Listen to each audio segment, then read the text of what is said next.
Honorable members, let us pray. Almighty God, we humbly beseech thee to look with favor upon this Parliament of the Republic of Ghana. Grant that it may perform its high duty as in thy sight. Give divine guidance to the President of the Republic. Endow members of Parliament and ministers of state with discernment and vision, integrity and courage, that through the labors of government, this land and people may be well and truly served, and that good purposes for the common human life be realized in our midst.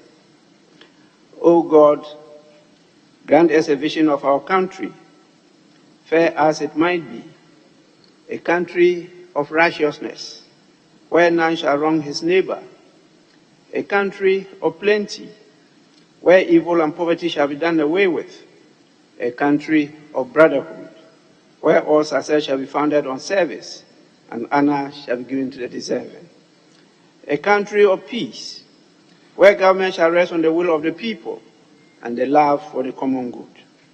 Bless the efforts of those who struggle to make this vision a living reality. Inspire and strengthen our people, that they may give time, thought, and sacrifice to speed the day of the coming beauty of Ghana and Africa. Amen.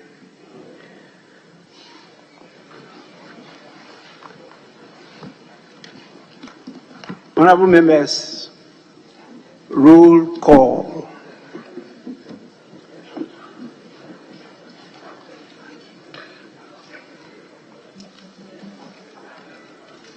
Abaka Samuel Erickson, Abanga Abdullahi Jacob Idris,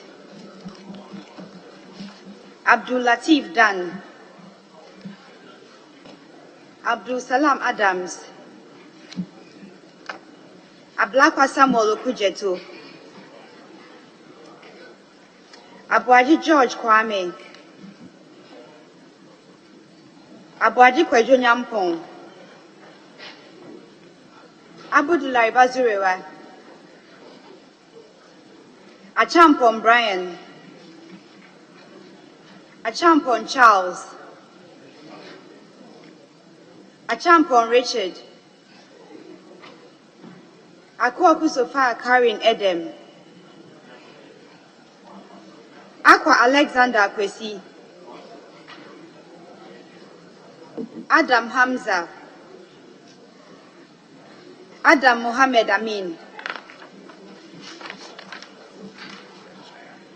Adams Kofi Idi,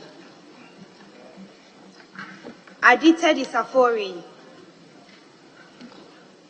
Adoya Frimpong, Ejay Kwesi Boateng, Adum Frederick Obeng, Adumako Mensa Alex, Adumako Mensa Collins, Adongo Isaac, Edu Johnson Kweku, Edu Chumiao Osei, Afenyo Markin Alexander Kwamena, Afol Eric, Efri Mensa Kwesi Owusu, Efri Ye Nana Yu,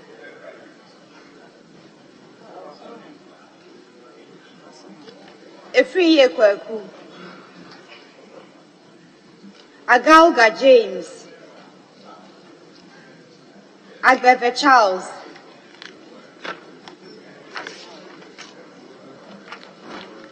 Agboja Kwame Govins,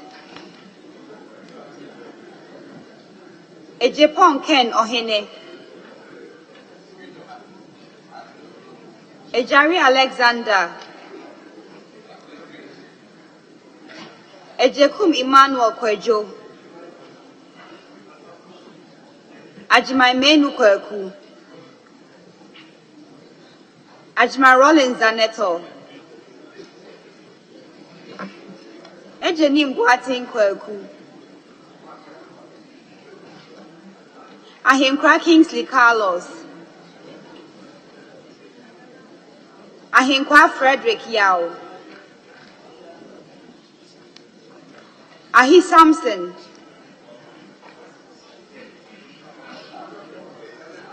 Ahiafo Bernard.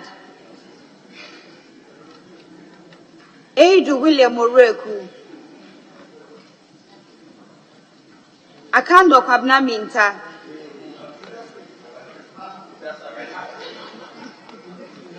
Akanvari Balidia Lamisi. Achia Samuel Lata. Alauzuga Albert Akuka. Al Hassan Abdallah Idi.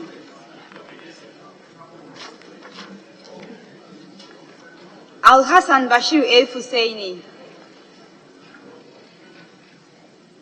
Al Hassan Lydia Seyram. Al Hassan Saibu Suhini. Aliu Mahama Umar Farouk. Alaute Angelo Foriwa. Amankwa Nicholas.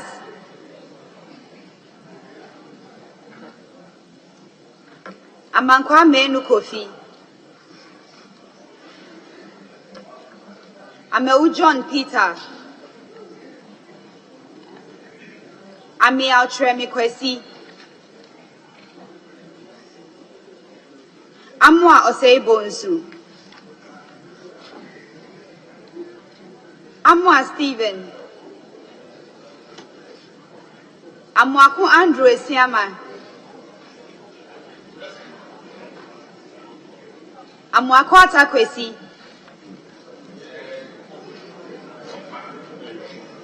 Ampim Thomas Nyako.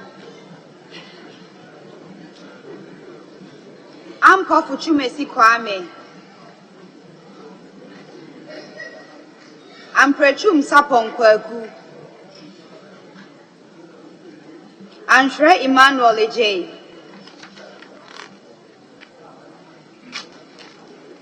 Enim Ernest Yao. Enim Moses. Anodompre Frank. Entry Eugene Boache.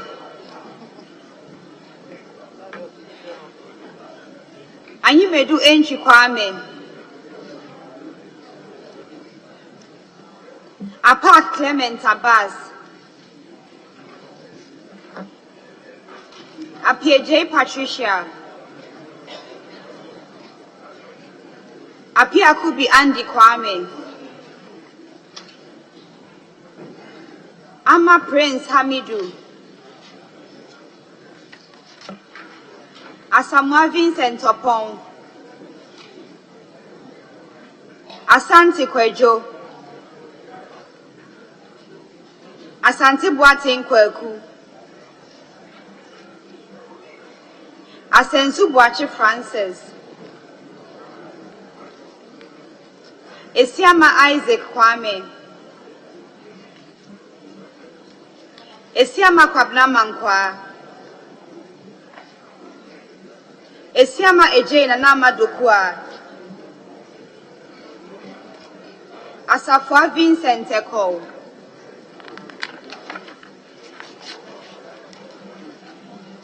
Ata Mills Samuel. Avedi James Kluche. Avoka Kletu Sapu. Ewa Ignatius Bafo. Awuni Theresa Ladi. Ayamba Ladi Ayi.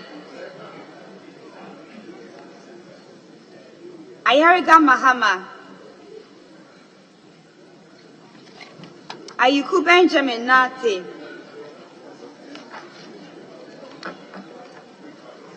Ayine Dominic Akuritinga.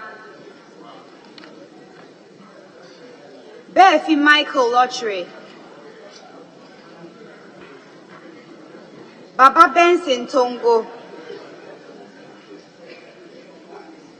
Baligi Bright Bachi Yoville. Bandim Azuma Bednego. Bano Patrick.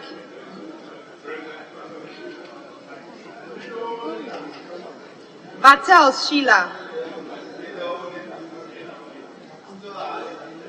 Bawa Edward Abambri.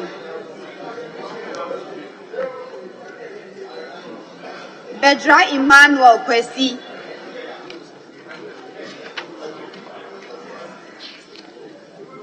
Bettino Joseph.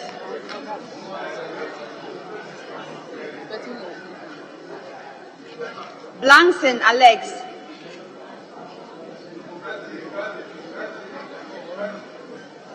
Boachi Henry Yadom. Boachi Yadom Patrick.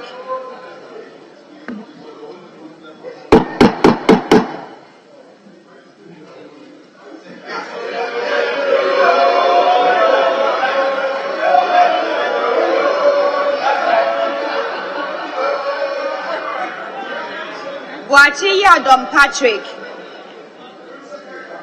Boama Patrick Yao. Boatin Akwesi Dako. Boatin Amakoma. Boatin Joseph Apia. Bobie Evans Sopoku. Boche Daniel. Brahima Muhammad Bawa. Boa Emmanuel Amakofi. Bukari Joseph Nipe. Chinya Amidu Ishahaku. Tragia Samson Tongumbu.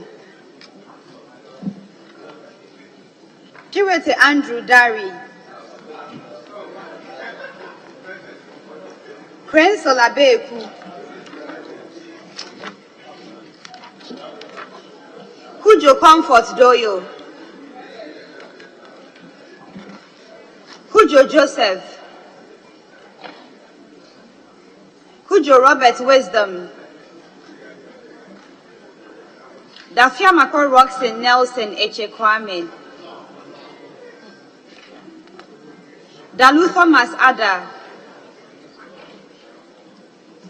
Dapila Kletu Seidu. Daku Daniel Ohene. Daku Mensa Kwabnotre. Dauda Collins.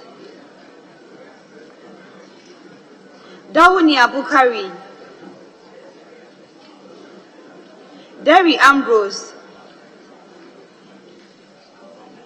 Jonobua Alex Tete.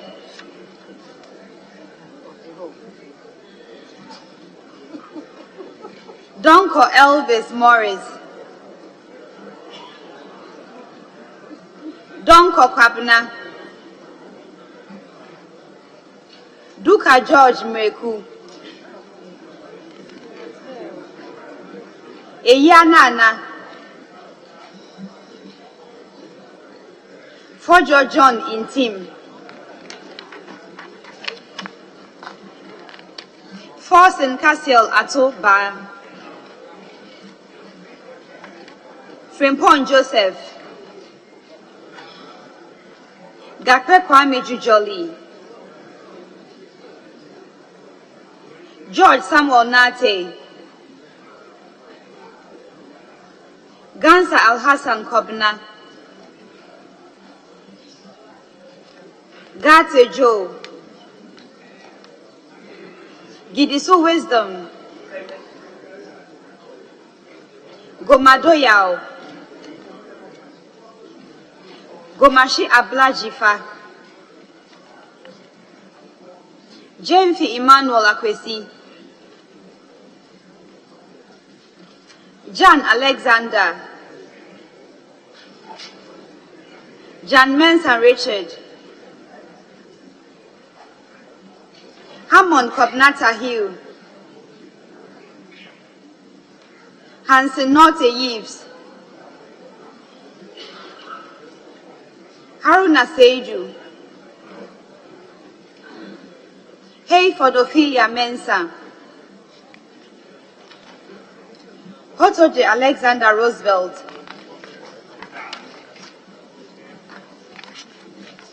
Ibrahim Ahmed, Ibrahim Mutala Muhammad,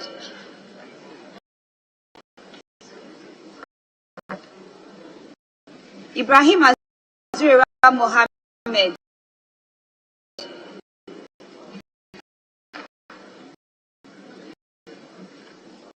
Idrisu Habib, Idrisu Har Isifu Seiju, Jabba John Benham, Jaja Yusuf Isaka, Jalula Stephen Pambin, Joso Godfrey Seidu, Jinapo John Abdullahi, Jinapo Samuel Abdullahi, Kini Jeffrey, Kisidek Senadomako, Kunedu Akwesi, Kumsin Mavis Howard, Kosa Martin Kwekwe J. Mensah, Podo Benjamin Komla, Kum Ebenezer Kojo, Kuma John Ampuntwa, Kuma Joseph Kwame, Kuyon Solomon, Kwachi Akapita Yao, Kwatin Kwekwa Jemai, Kofi Festus Ewa,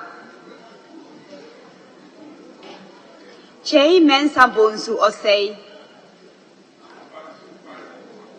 Tremi Nelson, Labi Oscar Ofori, Lati Agnes Namomo, Liwal Oscar, Mahama Asisieni, Mahama Nasiru Ture, Menu Adabo Francis, Mafo Emmanuel,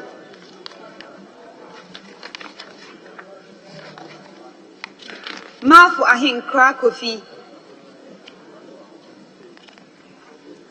Mbomba Thomas, Mensah Betty Nanefua Crosby, Mensah Francisca Otain, Mensah Isaac Ejay, Mensah Joseph Kwesi, Mensah Tina Gifty Nayele, Mensah Andrew Kofi Japa, Morrison Cynthia Mamle, Muntaka Muhammad Mubarak, Musa Abdulaziz Ayaba, Nanja Sanja, Napari Dominic, Nawani Mark Kurt, Newman Dakwa,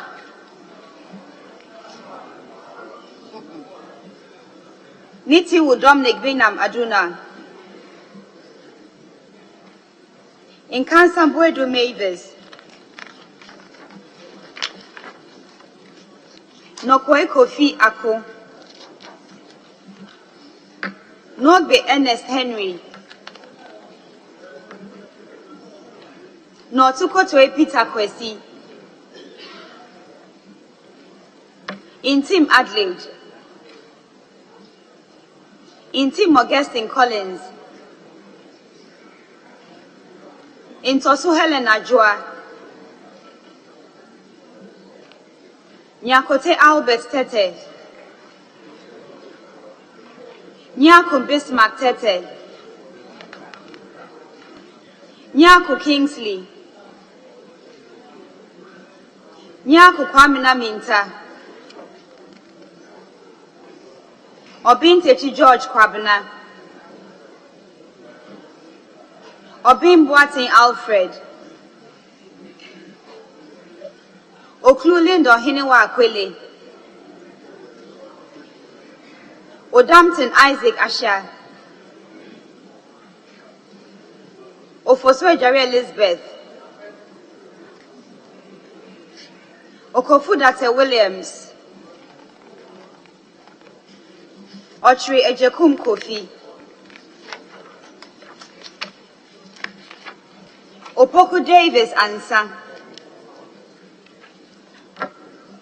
Opoku Eric. Opoku Isaac Yao. Opon Kroma Kojo. Osei John Frimpong. Osei Kennedy Nyako. Osei Asari Abna. Osei Wusu Joseph. Oti John Kwabna Blaise. Otute Christian Kolete. Owusubio Benito. Owuswe Kuful Esla. Peito Desmond de Graft. Pelpo Abdurrashid Hassan. Prempe Frida Kosia. Prempe Matthew Opoku. Porte Henry.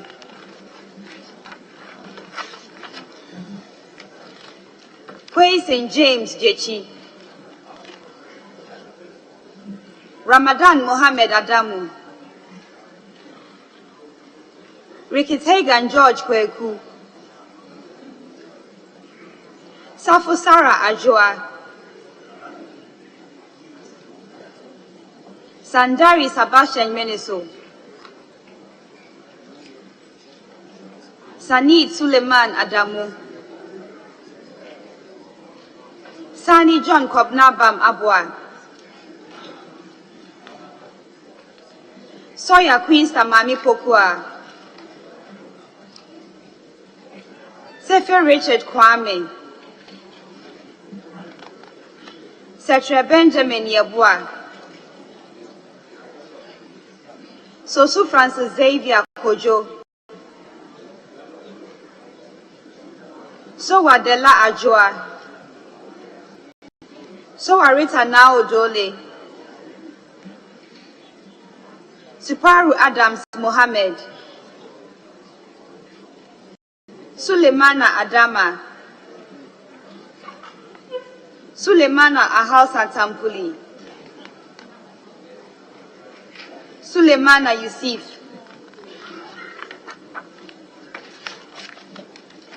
Suma Anthony Inkwakara. Tahidu Abdul Razak. Teria Augustine. Telabi Ebenezer Klite. Tete Joycelyn. Tete Sylvester.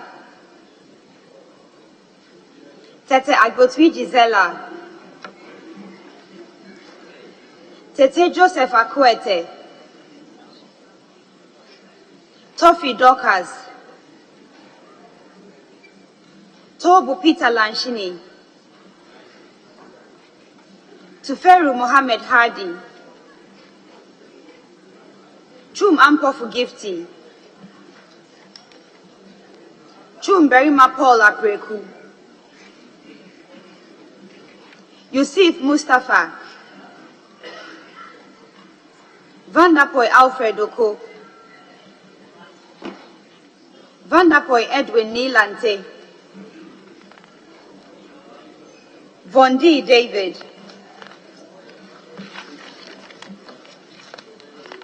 Wakpao Daniel Insala, Reku Brobe Bright, Woyome Kobna Mensa, Zeden Bid and Watazumo.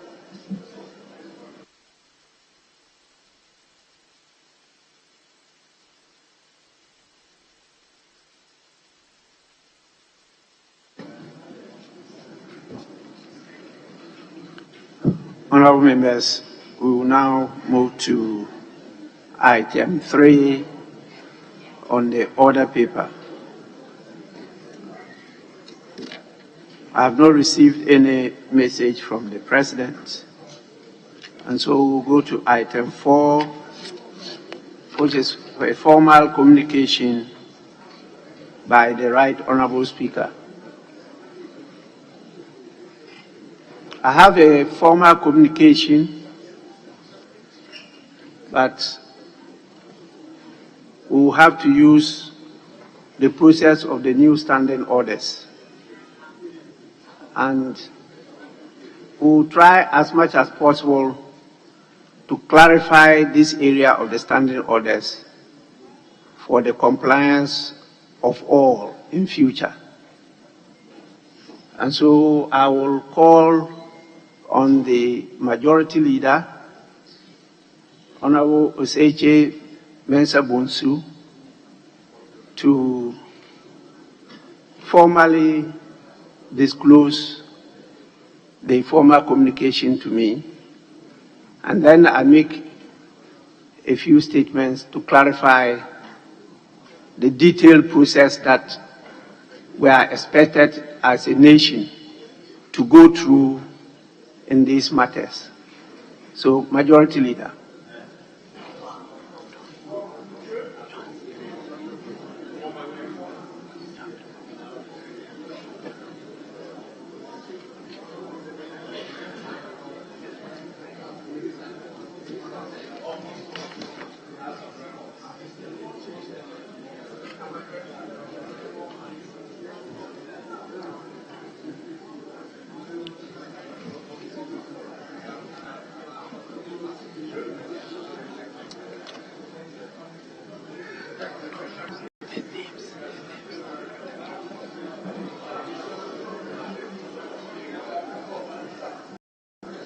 Right, Honorable Speaker. Today, Friday,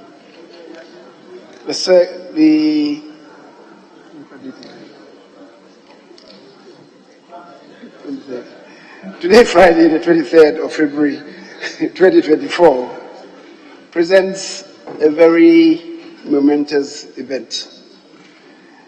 The Speaker, following the reshuffle that His Excellency the President has caused to his government, the matter came to be raised as to whether there should be a change in the leadership of the party in Parliament, that is the Majority Caucus. A lot of discussions have gone on in respect of the subject matter, some of them very informed, others unfortunately not informed. The discussions had the potential of degenerating into consequences, the end results of which could be rather fatal, or, as I have stated elsewhere, rather cataclysmic for my party in our effort to break in the eight, which effort has thus far in the Fourth Republic not ended successfully party in government. We in the NPP have trust. We believe in our ability to achieve this with God by our side, even if there may be some rampaging storms as of now.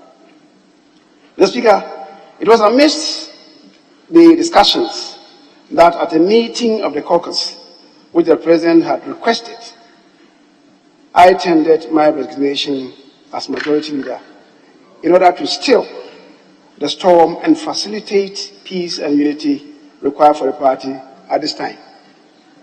Mr. Speaker, that decision that I made was not within the presence of Parliament.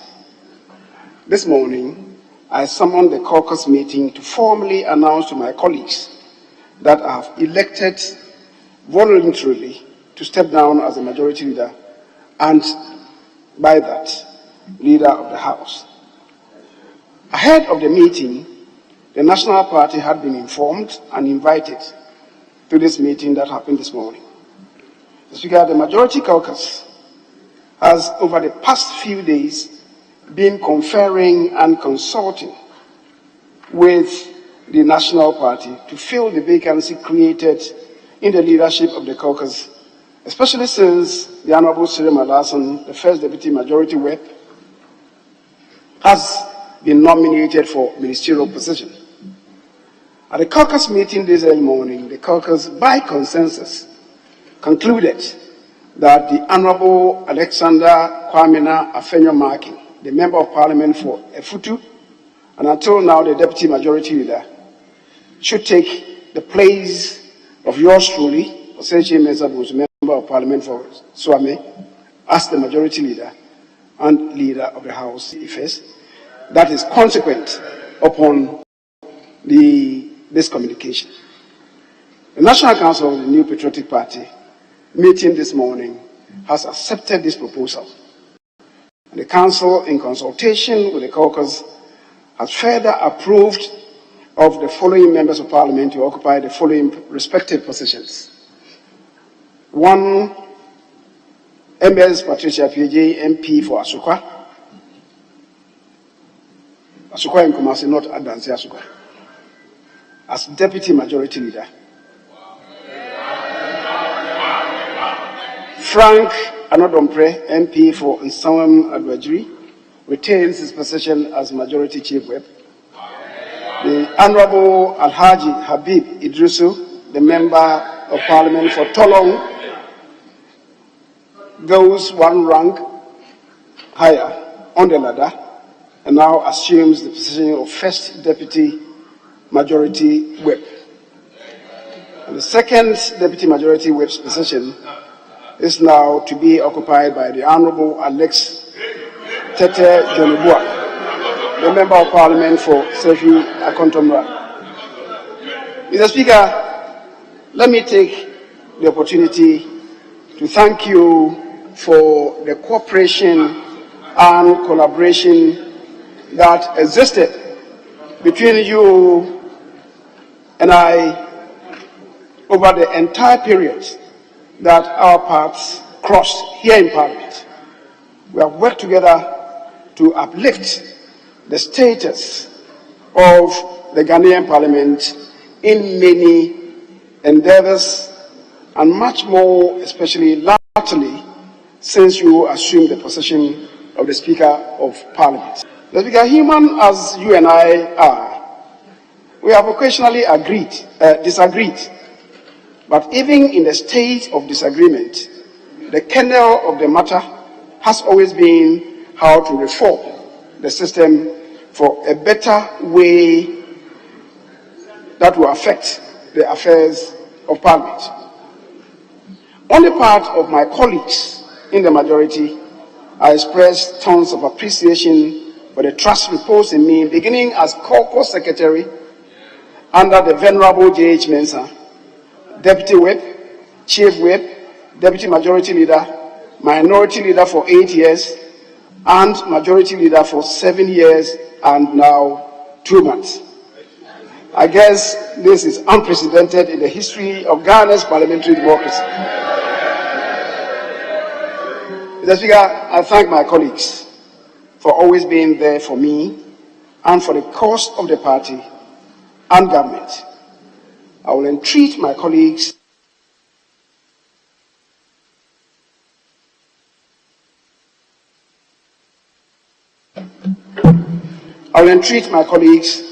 to offer the same assistance and support to my successor in order to successfully prosecute the remaining agenda of government.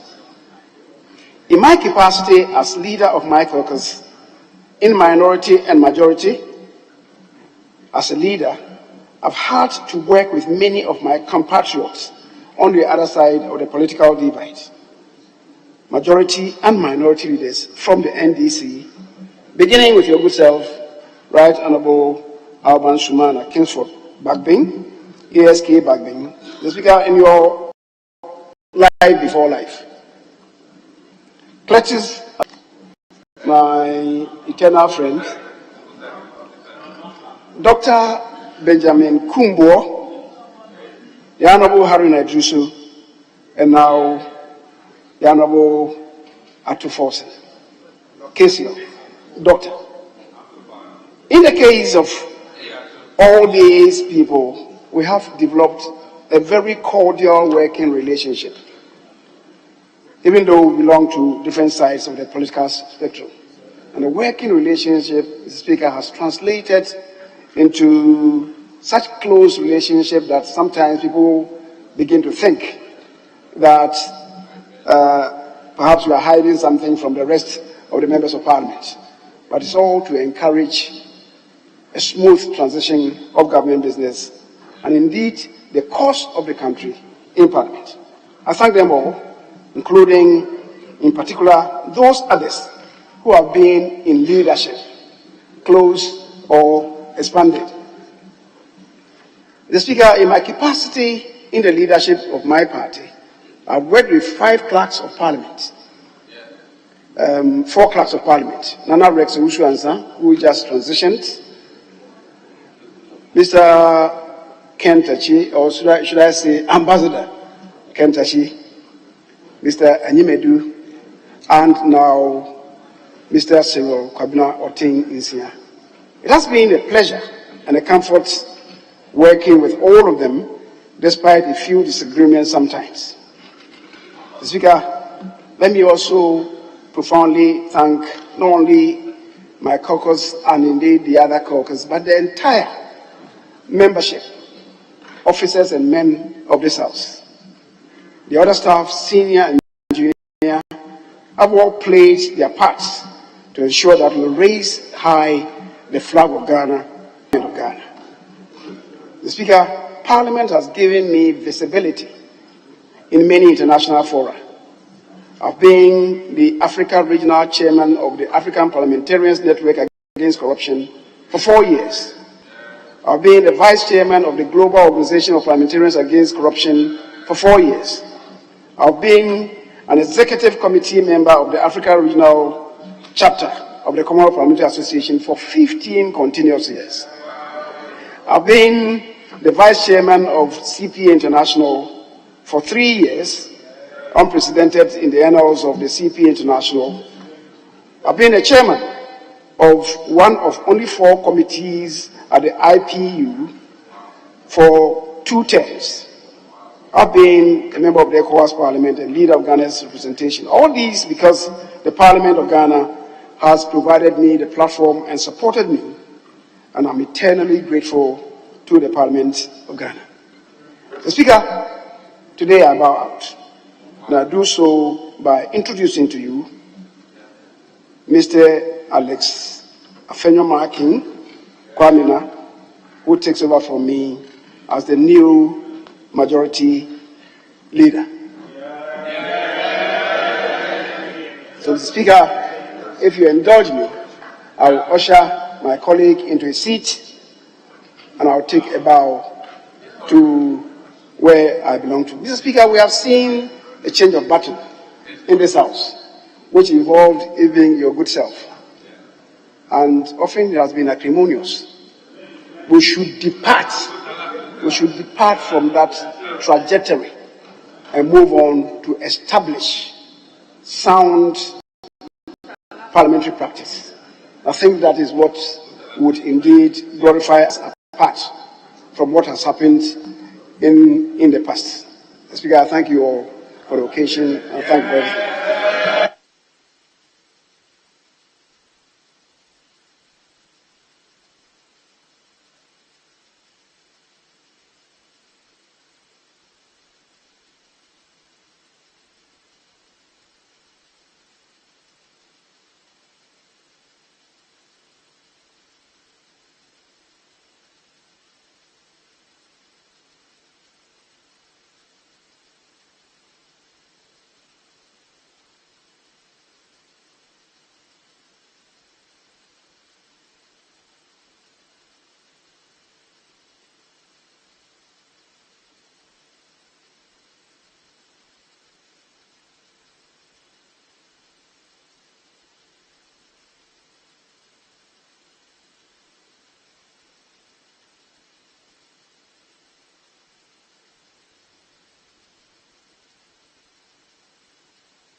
Honorable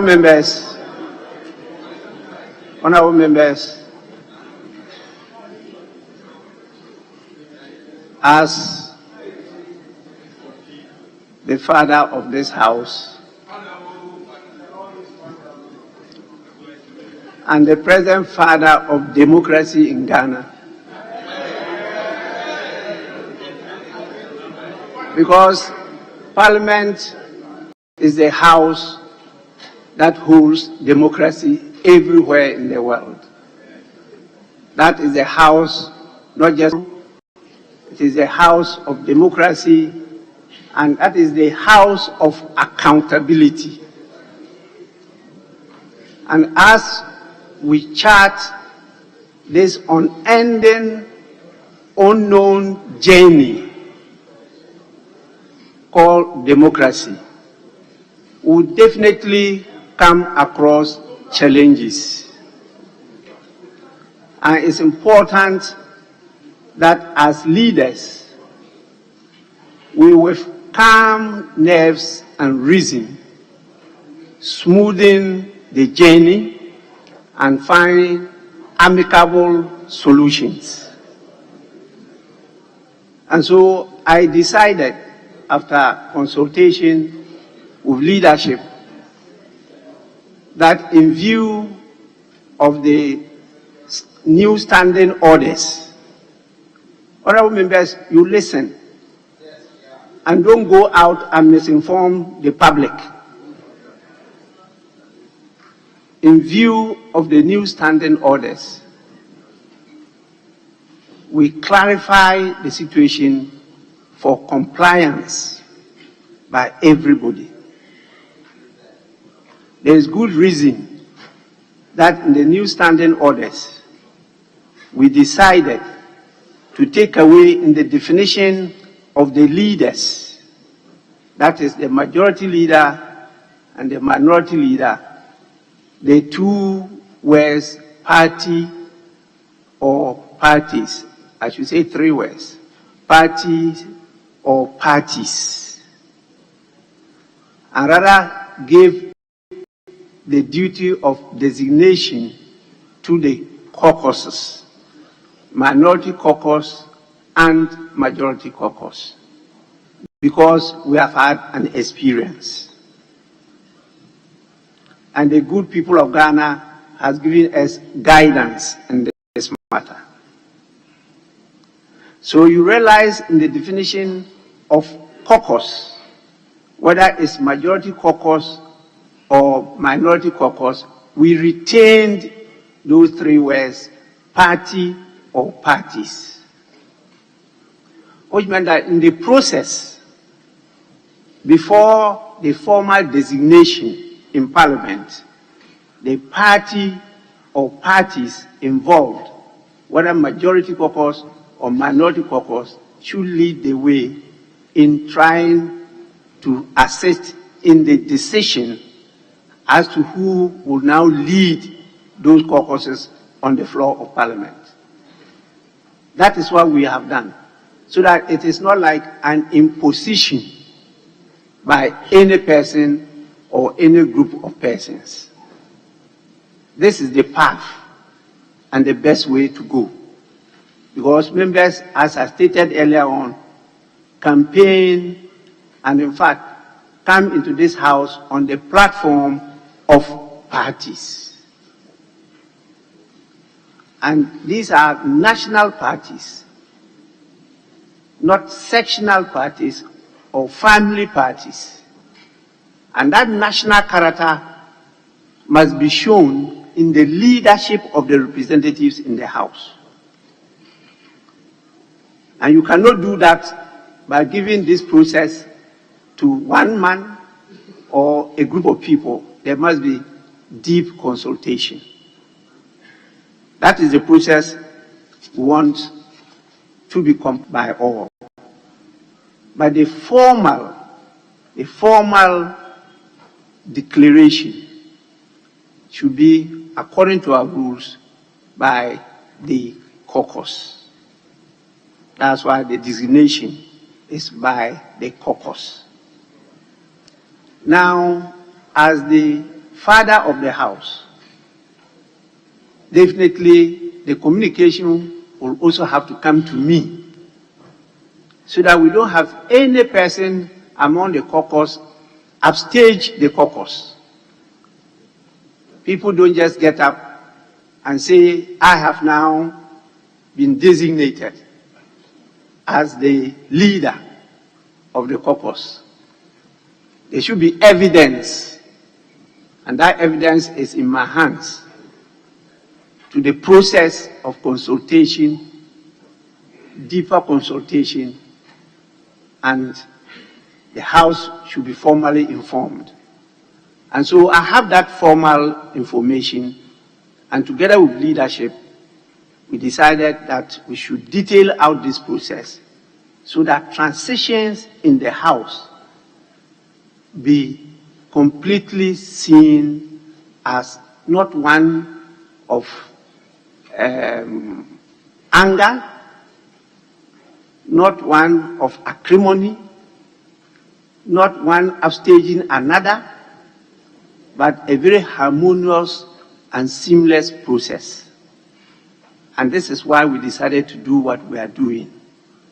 But I'll read the communication to you, because there are some kernels of wisdom in the communication too.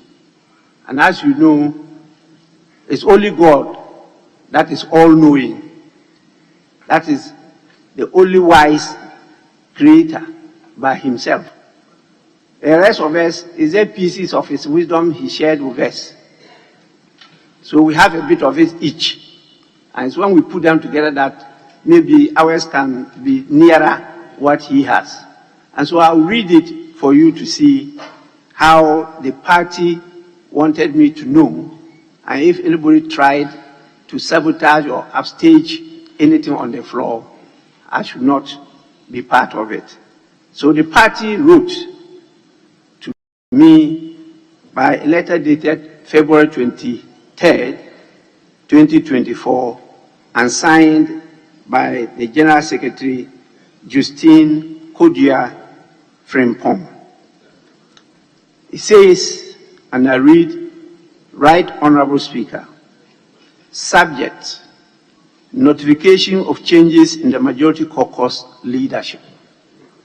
Respectfully, on behalf of the National Council of the Governing New Patriotic Party, NPP, I write to inform you of the recent changes in the leadership of the majority caucus in Parliament, in accordance with Order 6 of the Standing Orders of Parliament 2024, as interpreted by your good self. As you explained in your interpretation of Order 6 on February 21st, 2024, the designation of parliamentary leaders is a collaborative process that involves both the parliamentary caucus and the respective political parties. This understanding has guided our decision-making process in the recent reshuffle.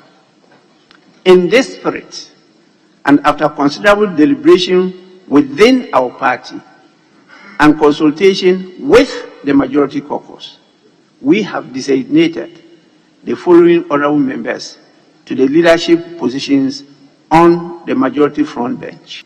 1. Majority Leader, Honorable Alexander Afenyo-Markin, MP for Efutu. 2. Deputy Majority Leader, Honorable Patricia Apieje, MP for Asokwa. 3. Majority Chief Whip, Honorable Frank Ano Dompre, MP for Insaum Aduajiri. 4. First Deputy Majority Whip,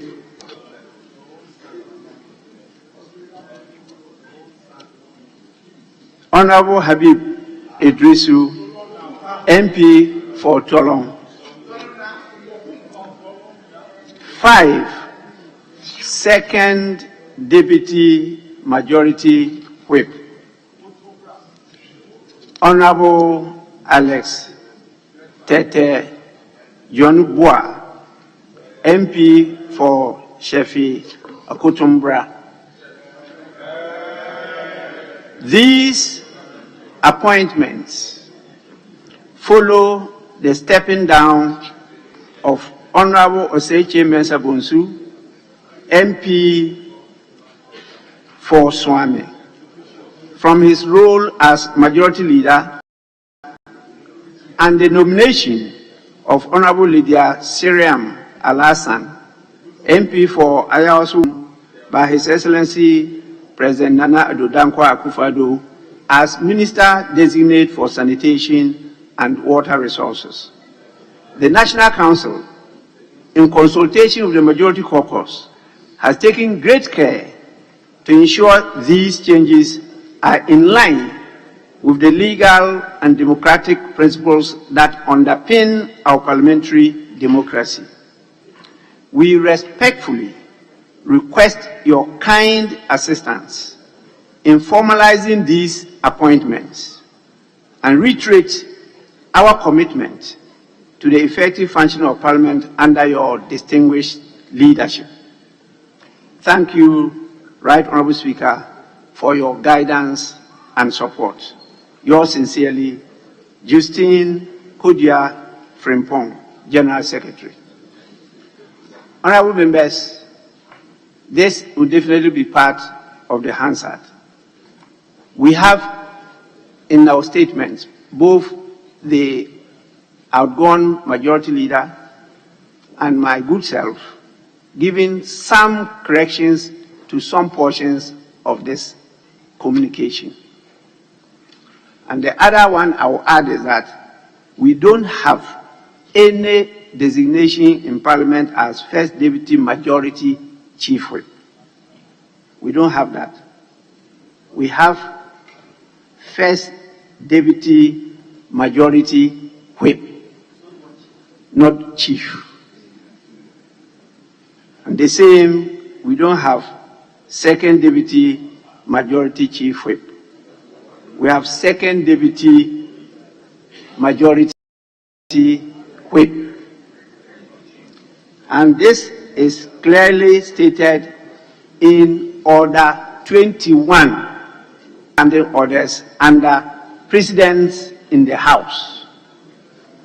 It's not only from outside, even some of you, in making references to these office holders, also make the same mistake. So let's get it right.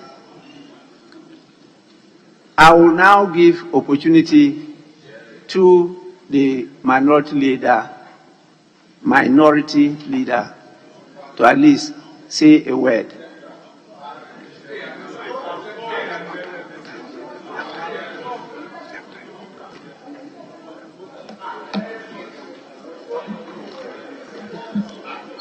Right Honorable Speaker, I thank you for the opportunity to bid our respected former colleague and counterpart from across the aisle, the Honorable former Majority Leader and a Member of Parliament for Swami, a befitting farewell as he officially exits the Majority front bench. Mr. Speaker, news of his unexpected resignation hit all of us on the night of Wednesday, 21st February 2024, as we continue to ponder over how this House will overcome the huge void that he has created by his untimely exit from leadership. We cannot help, Mr. Speaker, but to respect his decision to take a bow. Without a doubt, Right Honorable Speaker, the venerable former leader of this House will be fondly missed. Just like your good self, Right Honorable Speaker, your contemporary, the Honorable OKMB, Oseche Mensah, has left a mark and a permanent footprint that will probably prove difficult to surpass in the annals of our legislation for years to come. I dare say, Right Honorable Speaker, that his knowledge and experience of parliamentary practice and procedures can be matched by very few members of Parliament. Having been a Deputy Majority Leader, Chief Whip, Majority Chief Whip, of course, Deputy Majority Leader, Leader and Minister of State for Parliamentary Affairs, Minority Leader, Majority Leader, and Minister for Parliamentary Affairs, he rose full cycle through all the ranks of both minority and majority front bench of this august House. Many include my good self who attest to his leadership style, brilliance, rigor, and attention for detail, his unique, humane, and personable nature that has always commended by most people. Mr. Speaker, as he leaves the majority front bench now towards his final bow, my earnest wish is that he will be kind to avail his wealthy experience and knowledge to members of this House from both sides to tap in. This House, by extension, the good people of Ghana, are exceedingly grateful for his illustrious, selfish, and patriotic service to the people of Ghana. We thank selfless and patriotic service to the people of Ghana.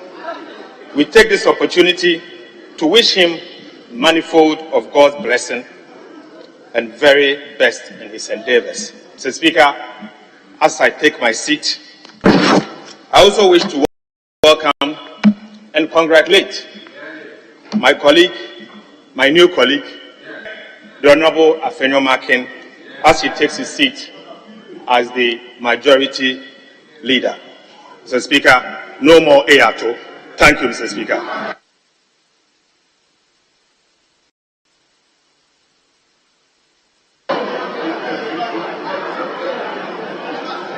Honorable members, let's now listen to the Honorable Alexander Afenyo Makin, the new majority leader, make his maiden speech as majority leader.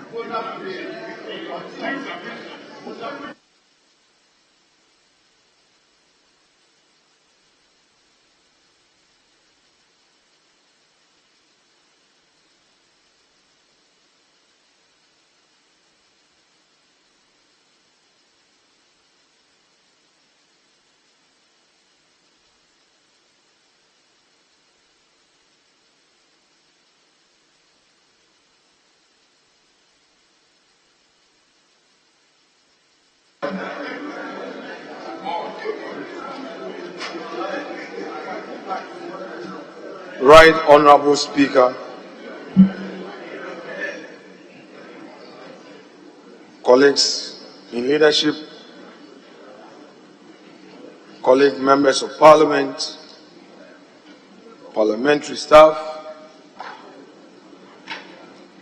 our friends in the media. Today is a day in my life that I never saw it coming.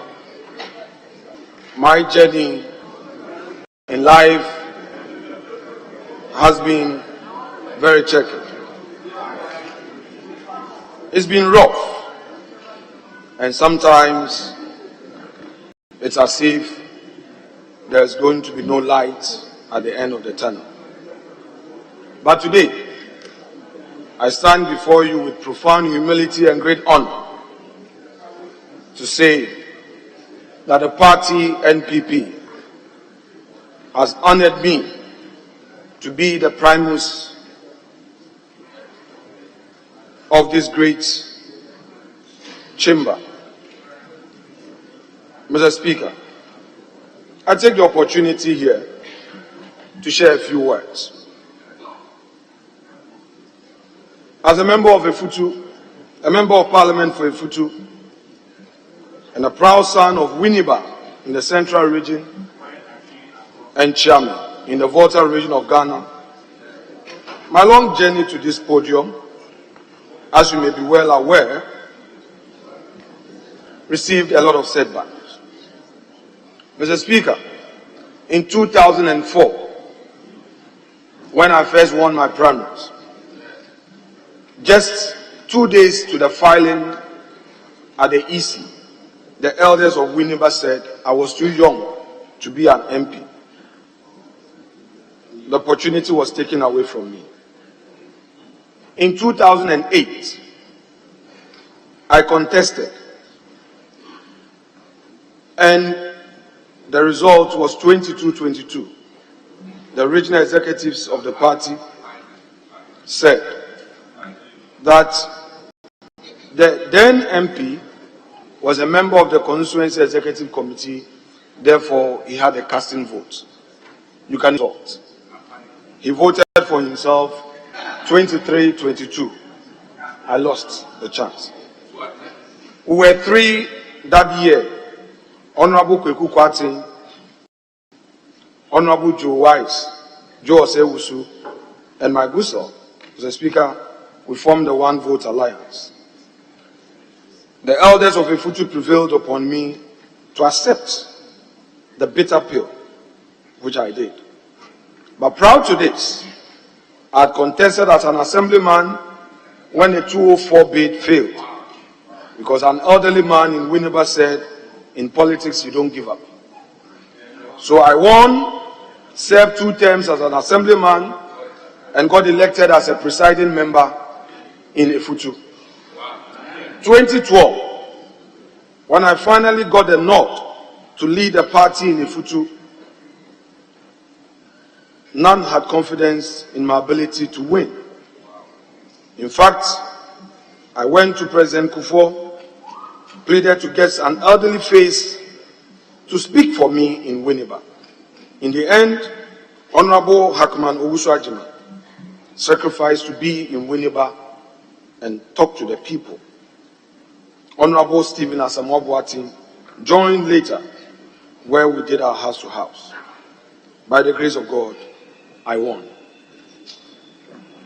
Mr. Speaker, in 2016, I worked so hard in Efutu, and when my party had the opportunity to govern, I had great expectation. My expectation was to be part of the success story. But that was not my time. Mr. Speaker, young colleagues who had just joined us in this chamber had the privilege of being cabinet ministers. And I recall that even at committee level, I was neither a vice chair nor a chair of any committee. I never complained. I worked so hard. I was nominated to ECOWAS Parliament. When I got to Abuja, there was crisis because one of our colleagues intended to continue, and we had only 8 slots, not 9. The situation was becoming embarrassing. I had to, on my own accord, resign, and I came back home. expected to be honored with a position, at least at committee level. That did not happen. I never complained. Mr. Speaker, I continue to work hard to serve this party. I continue to sacrifice my all for this party. And today, the saying that rising to eminence by merit, you live respected, has come true. I thank my party for this great honor. Mr. Speaker, in 2013, when I entered the House, this House was full of great men and women. Rising to speak was a problem. I recall getting the confidence to correct the spelling of my name was a problem. So I would see the vote and proceedings and just walk. But a brother, gave me confidence. Dr. Mark Esebe Yabua, a true brother, a selfless brother, who believed in teamwork, called me one day when I was in Winneba, that Kwame na come to Parliament. We are debating the budget. I said, how would I start? He said, come, I've prepared some notes for you. We sat at the back bench and I made that effort. I was so scared. What if I make a mistake? What if I slip? But Kwame na Mark Esebe Yabua said, you can do it. Come on, go on, I've done mine. And it happened. I thank you, Mark.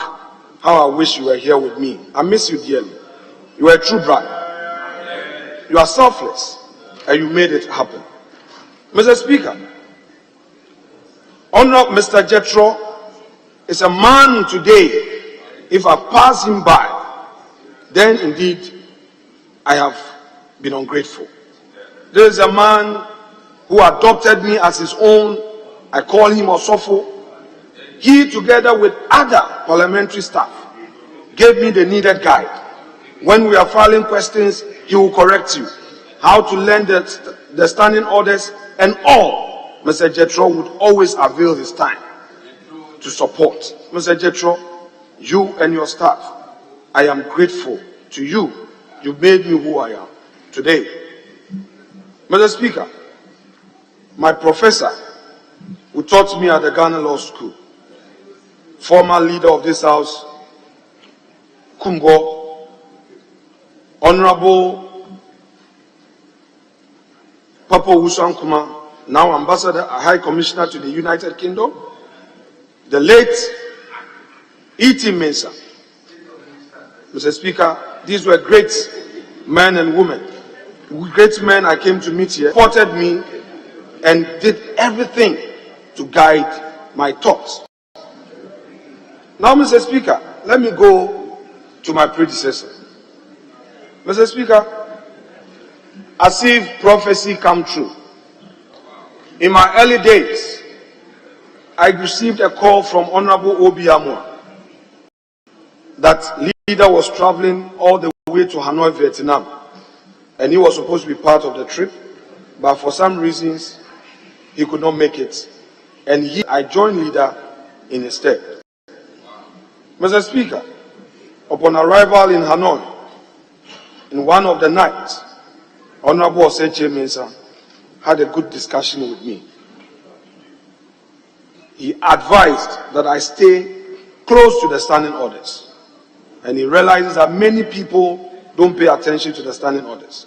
He added that if you do it well and you discipline yourself, perhaps you may succeed me. You may never know. Mr. Speaker, when we got to Kenya for a long transit, we again had this conversation.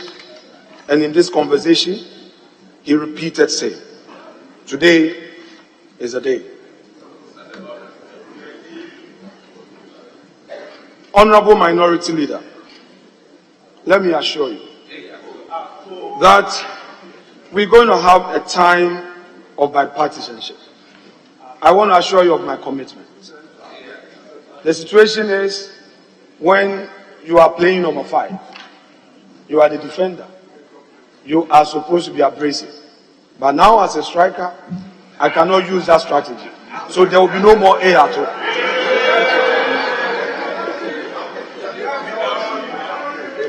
We are going to work together because the happiness and the unity of this house shall materially depend on me, and I cannot afford to allow rancor to prevail.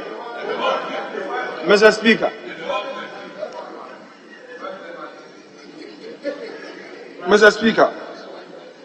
the venerable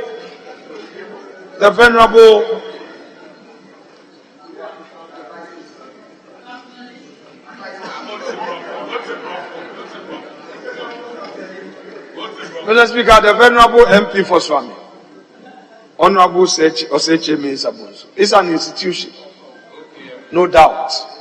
It's a big shoe I'm going to work. And I recall Harun Eseku telling me that MPP is not easy to be a leader. And I know behind me are professors, doctors, lawyers, businessmen. They know it. It's going to be tough. But colleagues, I call on your cooperation. I call on your support. And I also, Mr. Speaker, invoke the support and blessing of those ascendant leaders of this House to endure me with such fortitude, not to fail in this hour of trial, but walk through the valley of the shadow of death and rise like the stars in heaven. Mr. Speaker, I have assumed the leadership of this House at a time that this government is facing critical economic situation. Mr. Speaker, we've been struck with post-COVID consequences. We are having a situation in Ukraine and Russia where, Mr. Speaker, world trade is being disrupted. So no government is having it easy. But, Mr. Speaker, I want to assure my colleagues that together I will be committed into ensuring that we work hard to break the 8. Honorable Minority Leader, I just want to plead that in this hallowed chamber, let us do everything we can to promote democracy. Let us assure our people that we don't fight in this chamber. That in this chamber we discuss issues, we deliberate without personalizing it. I promise you that. And even as we go out there to talk to our people, let us make them understand that the essence of democracy is to discuss ideas. After all, both parties have had the opportunity to govern this country before. You are coming back seeking the mandate with your old records, which records we know. We are coming in with our existing records and our new visionary leader, which you know.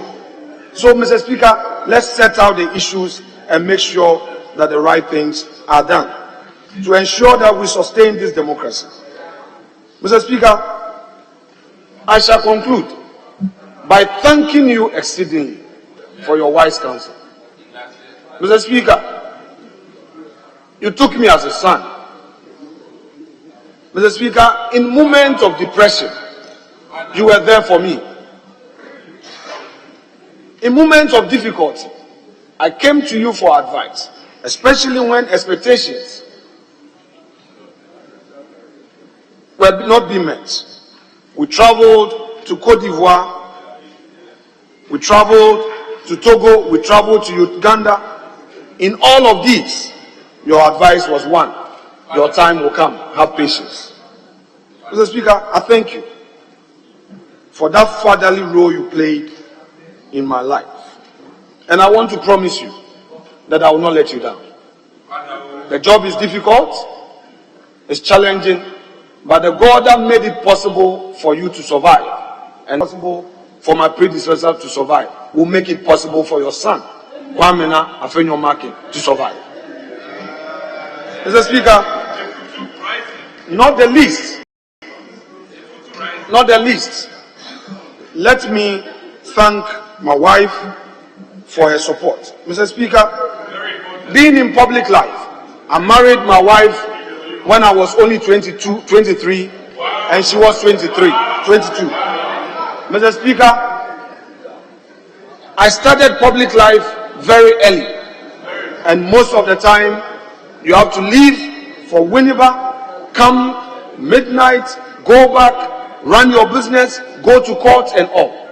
Mr. Speaker, through it all, my wife, Diane Nanama Frimpoma, has been with me. I thank her for her support. It's not easy. We've done 21 years and still counting.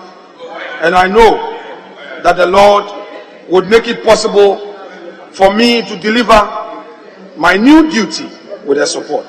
Mr. Speaker, without more, I shall thank you. I shall thank you for the opportunity. I want to thank my colleagues.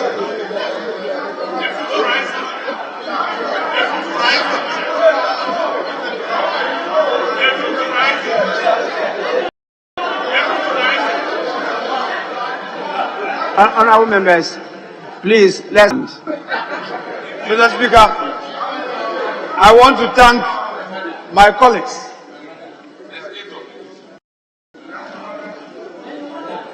In this house.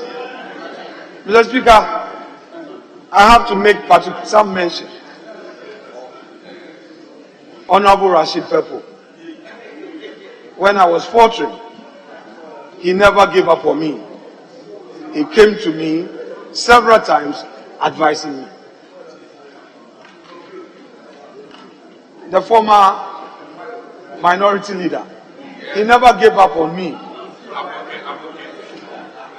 The former majority leader, Honorable Cletus Avoke, he never gave up on me. And I know how I've benefited immensely from the backbench on both sides.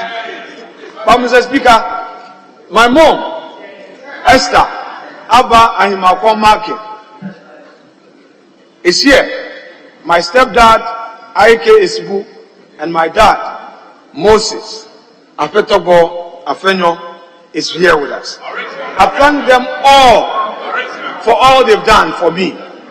My mom especially for not giving up on me. And Mr. Speaker, I must admit, growing up I was stubborn. But by the grace of God, she's helped to mold me to be a son, proud son, to serve our country. Let me thank you most sincerely for your kind audience. And please, colleagues,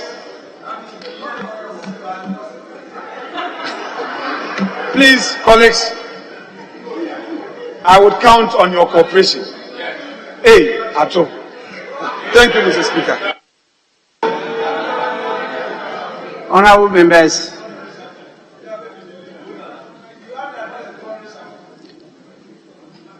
this is an indication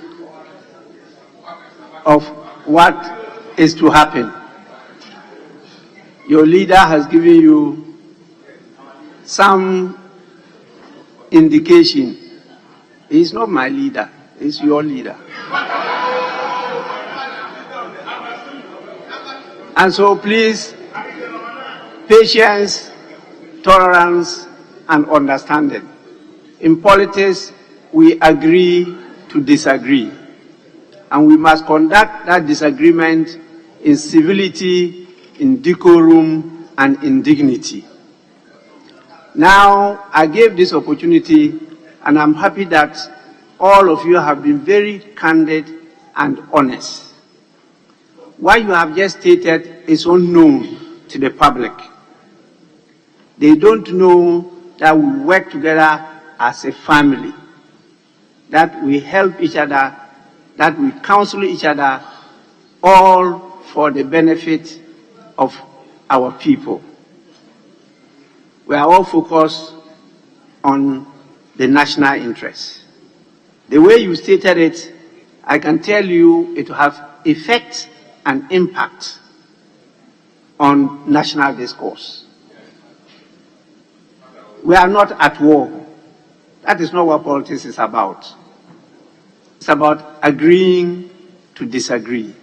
It's about acknowledgement of our diversity, our differences. It's about thinking together agreeing, accepting decisions together, and moving in the direction that we've all agreed to move. And so I'm happy that all this have been said, and we have a committee of assurances.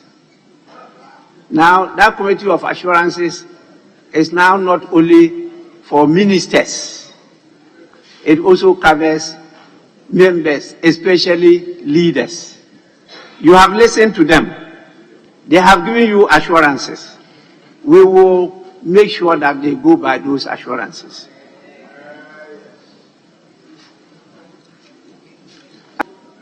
I will not want us to continue because it's not the day for us to celebrate them. I've had a unique opportunity of being celebrated by this House on 3 occasions. And it's all in the Hansard, and it's going to be part of my publications so that you see how we sacrifice and committed ourselves to serve the nation. It's good for all of you to go this way. Buy your time. Don't be too over-ambitious. When God says, this is your turn, nobody can take it away from you. And so it has happened. And I'm happy that the transition has been done smooth. I think it's a very good precedent, and I want to call on the nation to continue to follow this good example. With this, I will, with your indulgence, call on the second deputy speaker to take the chair. We have just a few items to consider. I don't want any further discussion of this matter. We'll move on to the next one. We're just doing transition. So, guidance. What guidance is that? Yes, Speaker, I rise seeking your guidance on a very important matter. We all know that Honorable Che was the leader of government business and Minister of Parliamentary Affairs.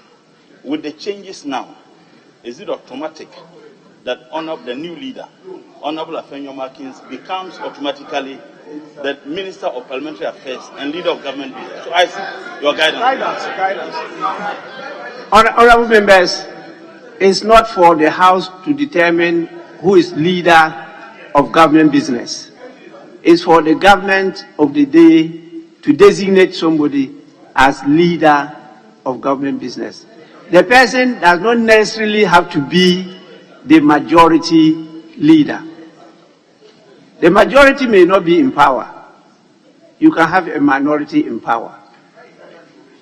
The majority could be in power, but the government could decide that it's not the majority leader that should lead the business in the House. So in other parliaments, you have different people holding different portfolios that are designated as leader of government business in the House. It's not something we should discuss, and it is not for us to decide. I don't want to encourage you to go.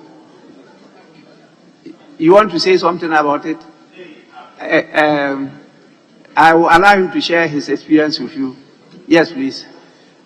Speaker, as you rightly said, we may have situations where the party in the executive may not have majority of seats in Parliament. In that case, if they happen to be in the minority leader will be the leader of government business and not the majority leader. In this case, where the majority caucus is aligned with the party in government, the majority leader, in my absence, having left, is going to be the leader of government business. And of course, as majority leader, as leader of the House, to the extent that if you want one voice to speak for the House, he will be the person. So he's the majority leader, leader of the House, and the leader of government business.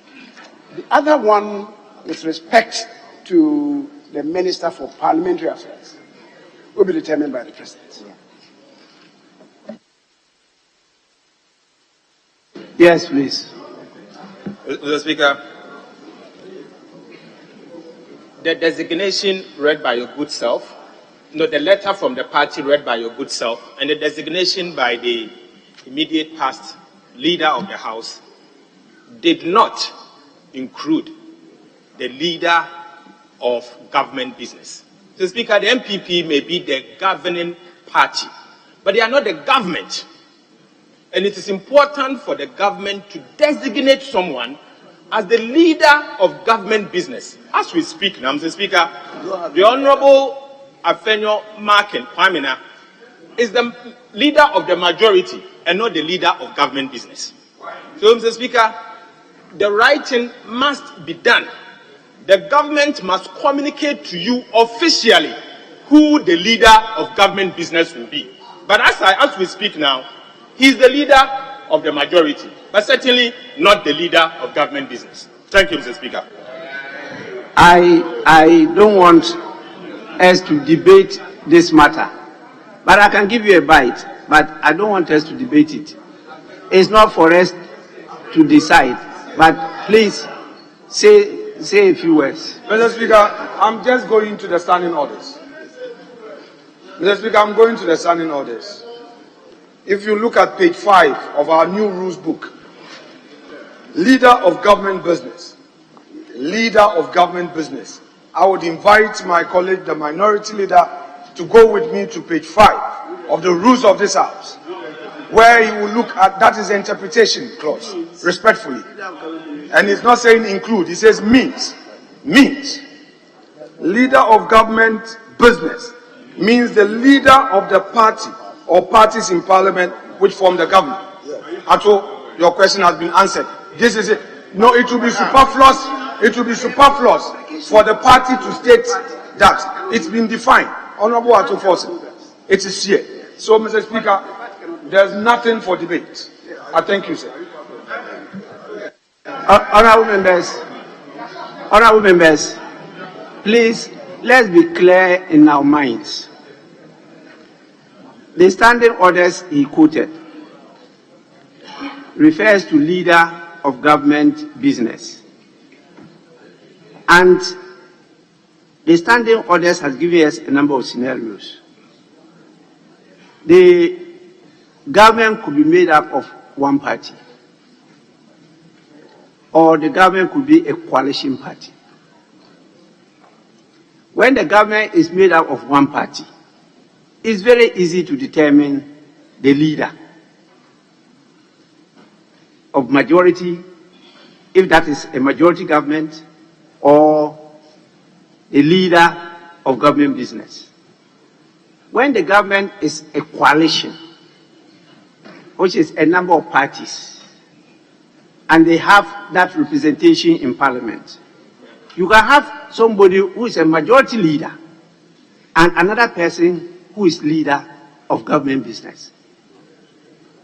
That is the politics, just to hold that unity together.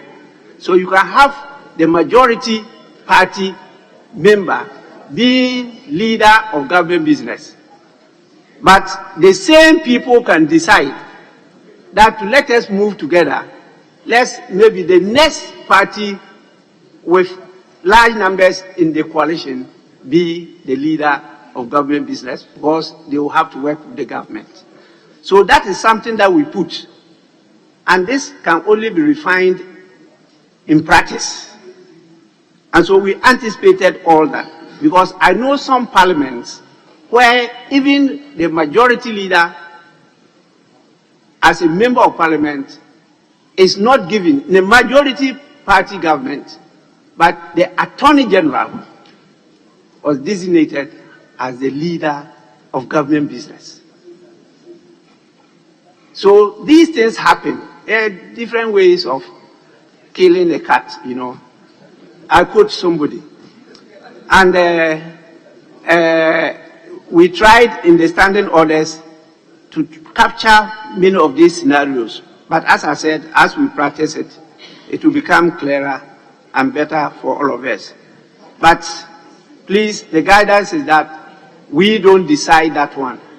No, it's not for us to decide. Our standing orders is there to guide us and to create and guide those who are to take the decision, because we are not government. But in our situation, the government is the president. The government is the one in which the executive authority is enshrined. That's by the Constitution. And so in Ghana, the government is the executive president. The cabinet is only advisory. Because we are used to the Westminster system, we still use the language cabinet approval. Cabinet doesn't approve anything. They don't have that authority or mandate to approve anything. They only advise the president. That is in the Constitution. And I leave it as at that. If you want us to organize a class for lectures, we can do so. But now we have to proceed with the business of the House. Second Deputy Speaker to take the chair.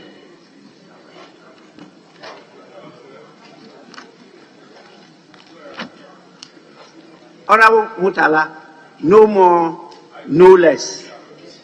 This issue, please, for the meantime, is a closed book in Parliament.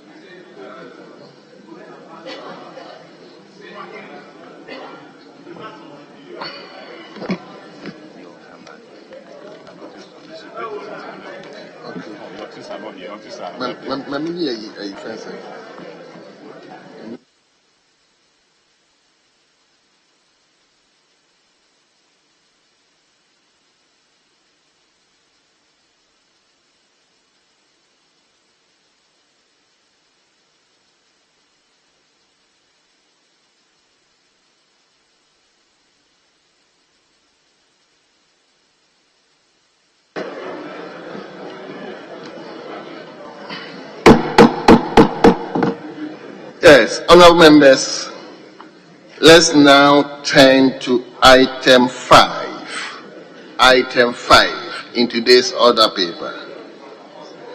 That's correction of votes and proceedings and official report. So we begin with votes and proceedings, and we start from page 1.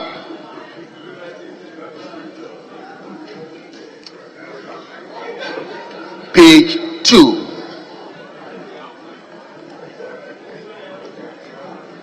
Page 3.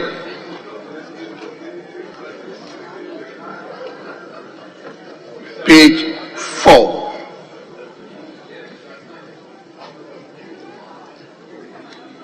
Page number 5. Page 6.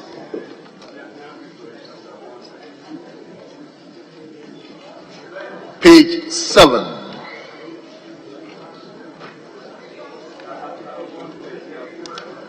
Page 8.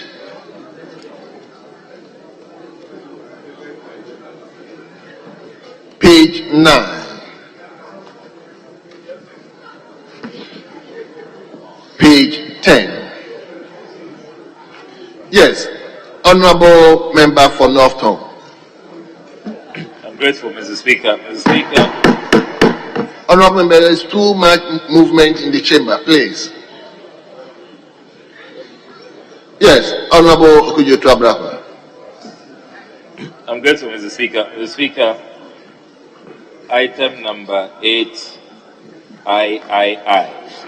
We have to be consistent with the Ewutu Senya West constituency. In this rendition at page 10, Ewutu Senya is not hyphenated.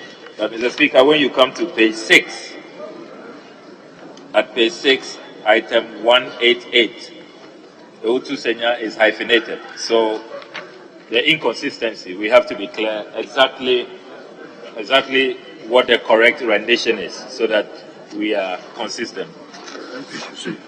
I'm grateful, Mr. Speaker. Well. Table, just cross-check and give us the right rendition. So we move to page 10. We turn to page 11. And finally, page 12. Honorable members, in the absence of any further corrections, the votes and proceedings of Thursday, 22nd February 2024 is hereby adopted as the true records of proceedings.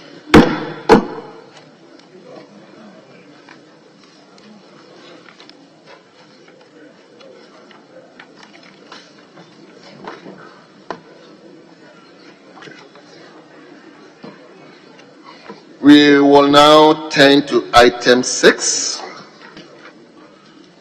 which is business statement for the ensuing 4th week. Business statement for the ensuing 4th week. So I will now invite the new leader of the House to present the business statement for next week. Honorable Afenyo Markins. Mr. Speaker, I didn't hear you. Honorable Alexander Afenyo Markins. I'm just inviting you to present. Marking without S. I'm sorry. I was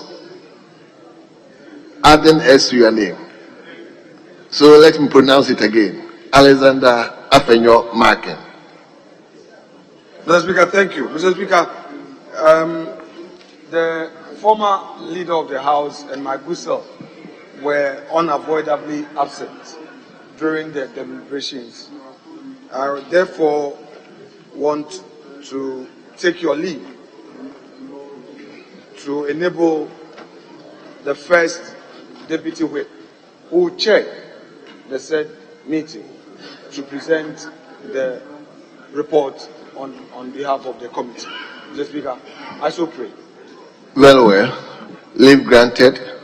So, Honorable Member for Tong.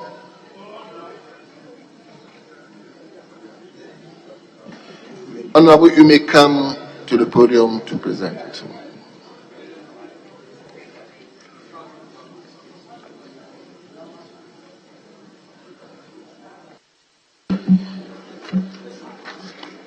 Thank you, Right Honorable Speaker. Yesterday, your committee met Thursday, 22nd February 2024, and arranged the business of the House for the 4th week ending Friday, 1st March 2024. And the business for the ensuing week is arranged in the following manner. Mr. Speaker, there might be formal communication from the Speaker. A total of 27 questions have been admitted, 10 to the Ministry of Roads and Highways, 8 to the Ministry for Youth and Sports, 2 to the Ministry of Works and Housing, and 7 for the Ministry for Lands and Natural Resources. Mr. Speaker, pursuant to Order 91-2, Ministers of State may be permitted to make statements on government policies, and you may admit statements. You may admit statements to be made in the House by honorable members in line with Order 93. Bills and papers in accordance to Order 159 and motions and resolutions may be taken. Mr. Speaker, the address by the President on the State of the Nation. Mr. Speaker, the President of the Republic is scheduled to deliver the message on the State of the Nation on Tuesday, 27th of February 2024, in accordance with Article 67 of the Constitution. Pursuant to the convention of the House, honorable members are urged to be punctual and accordingly be in the chamber by 9 a.m. as it is inappropriate for members to enter or exit the chamber after His Excellency the President has entered the House to deliver his message. Mr. Speaker, security arrangement for the State of the Nation address. With regards to the preparation towards the delivery of the message on the State of the Nation address by the President, scheduled for Tuesday, 27 February 2024, it is important to draw the attention of honorable members to some security measures that have been instituted. Honorable members are to displace their parliamentary identification cards to facilitate the work of the security personnel and ease the access to the chamber. Honorable members are also informed that as part of measures to enhance security access to the Speaker's lobby, the clerks at table lobby and the frontage of the two lobbies will be limited to only persons issued with special invitation cards and to the said venue. Honorable members are also to ensure that their protection officers, that's their bodyguard, do not bring weapons to the chamber block and its surroundings as surrounding areas. Mr. Speaker, debate on the message on the State of the Nation address will commence on Thursday, 29th February 2024. And Mr. Speaker, the allocation of time for the various speakers is as follows. 1. Movers and seconders of the motion, 20 minutes. Ministers, chairmen, ranking members, 15 minutes. Other members, 10 minutes. Winding up by the leadership, 30 minutes. Mr. Speaker, the debate on the message of the State of our Nation address is proposed to conclude on Thursday, 7th March 2024. Mr. Speaker, orientation. As we are all aware, last week we started the orientation on the new standing orders, and this week, Friday 23rd, we'll be meeting at Rock City in Nkwatia in the Eastern Region, and check-in start at 2 p.m. In conclusion, Mr. Speaker, in accordance with Standing Order 2162 and subject to the Standing Order 67, the committee submit to the House the order in which the business of the House shall be taken during the week. I thank you, Mr. Speaker. Very well. Honourable members, the business statement for the ensuing week has been read to us. It is now before the House. If members have any issue, yes, let me come to you. Thank you, Honourable Isifu Seidu. Mr. Speaker, last week, the business statement, some questions were advertised, which was scheduled to be taken on Thursday, yesterday, question 201 and 202.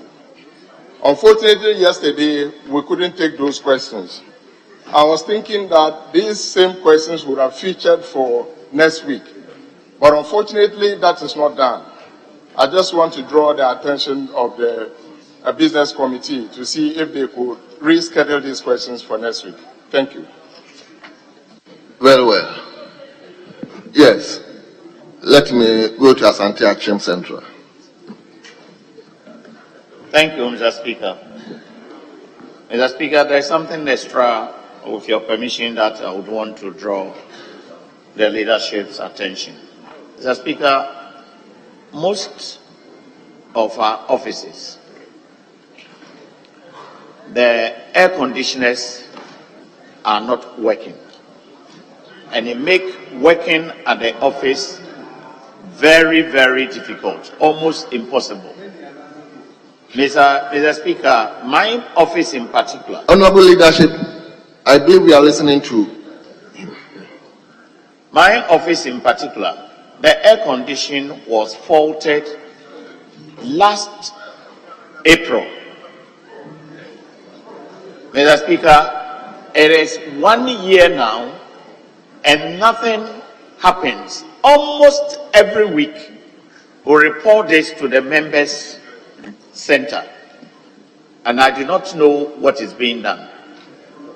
The television set is not working, and I'm sure this is happening to other offices, because on my floor, nobody has an air condition in the room. And Mr. Speaker, we've resorted to buying fans, but it does blow hot air in the room. So I'll be very much grateful if the leadership of the House, and for that matter, Mr. Speaker, you could add your voice. And I'm told that the other side also will experience this, both West and East. I'm grateful, Mr. Speaker. Thank you very much. Yes, let him come to Ho Central. Thank you, Mr. Speaker. Over the past few days, we've been commenting on referrals made to committees which have not been worked on. Now, when you go through today's order paper, from motion number 10 to motion number 29, both inclusive, these are reports which already have been laid, and we are not taking them now. We are complaining of committees not working on referrals, but here the committees have worked and submitted reports, but we come and we do nothing about them. Then we go. Somewhere towards the end of the meeting, we will be pounded with all of this, and we do them in a rush without really going into the details of the report. So I want to draw the attention of leadership to this shortcoming, so that as the reports are available, we work on them assiduously. Thank you.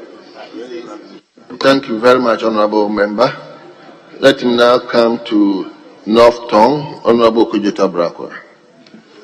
I'm very grateful, Mr. Speaker. Mr. Speaker, I commend the Deputy Whip for the presentation of the business statement. Mr. Speaker, I have three quick issues to raise. The first one relates to the time allotment for the debate. I noticed that for the first time, all members are being given 10 minutes. I note that mover and seconder have 25 minutes. The leadership have 30 minutes. That is standard. But what has been the standard practice is that leadership of committees are given more time. Normally, the chairman and the ranking members are given 15 minutes at least, and then other members are given 10 minutes. I don't know what is informing this departure from the practice, where leadership of committees appear to have been left out, and everybody must speak within 10 minutes. It's really going to constrain the leaders of the various committees. And so if the business committee can have a second look at that. Then, Mr. Speaker, the second issue of concern to me relates to a question that I filed, which has been duly admitted by the Right Honourable Speaker when I checked the question book. I've been tracking that question for some time because I filed it as an urgent question, and it relates to the VRA spillage victims in my constituency, the disaster from the spillage caused by the VRA in September of last year. Now, I note that on Friday, 1st March, the Minister for Works and Housing is appearing before us to answer a number of questions. My question is specific, that why has Saglemi housing not been made available for flood victims who are still living in tents 5 months down the lane? And an urgent question, very urgent question. And Mr. Speaker, here we are, the Minister for Works and Housing is appearing before us 5 months down the lane, and my urgent question cannot be included. What's going on? Urgent question on Saglemi. Saglemi is close to Northtown. The flood victims are living in tents. We are all Ghanaians, for Christ's sake. We are citizens. And this question, I've followed up consistently. I've called the clerks at table. Mr. Jethro is aware. The Works and Housing Minister is finally coming. Honourable member, you've made your point. Mr. Speaker, your point is well made. So we cannot be treated like this. And this so the leadership has national disaster. So please, the Honourable member, the leadership is coming have here on you. Friday. That question should be part. It's been admitted. I can't understand what is going on. Honourable member, you've said your point. Oh, thank you, Mr. Speaker. Your point is well made. Mr. Speaker, my leader, before I come to you, let him go to Honourable Dafiama. Mr. Speaker, I'm not done. I said I was going to raise 3 issues. The third one, before I take my seat, relates to the outstanding motions that this House has debated. They were duly admitted by the Speaker, and we were on the verge of setting up committees. We were told the last time by the clerk about referrals that are outstanding, 702. And you go through the business statement, not one of them find expression. We want to work. That's why we are elected. That's why we are paid. So let these referrals find expression and let's work on them. The committees that are outstanding, let's set them up and work. We can't continue to be wasting precious time the way we are doing. I thank you, Mr. Speaker. Very well. Leadership, will you respond or I should continue to add? Okay, let me take the Honourable Dafiama for and then we can respond to them. Speaker, thank you. Yes, Honourable Member for Saudi. Yeah, Speaker, thank you very much. Speaker, relatedly, I filed a question, an urgent question, directed at the Minister of Finance to come and brief this House on the actual expenditure lines for the cost of 25 billion financial sector cleanup. I have checked, the question has been remitted to his office for the response. It's over 6 months. He hasn't come to respond to that. And I think that it's such an important matter for the whole country. So they must urge the finance minister to come and answer to that question. Mr. Speaker, second, I have a big issue with item number 3, sub B, contained on page 2 of the business statement. It's in respect of the security measures. Mr. Speaker, it's as though Parliament poses a danger to the President. It's as though Parliament poses a danger to the President. Parliament is supposed to be one of the safest places for the President to visit. For members of Parliament to be told that there will be a security barricade, Mr. Speaker, it's unacceptable. I don't know what sort of danger we pose to the President that a security barricade will be erected at the foyer of the Parliament for members to go through. And again, there's a protocol. This is not the first time the President is coming to the House. President has come to this House on many occasions within the 8 years that I've been in this House. And no such elaborate security arrangements has been put in place. To the extent that we are being told that on Tuesday, even our constituents cannot visit us in Parliament. And that our constituents cannot visit us in Parliament because the President is visiting Parliament. Mr. Speaker, this is not acceptable. The President is the people's man. If it's in Parliament and the constituent intends to visit his MP, the President will not be here all day.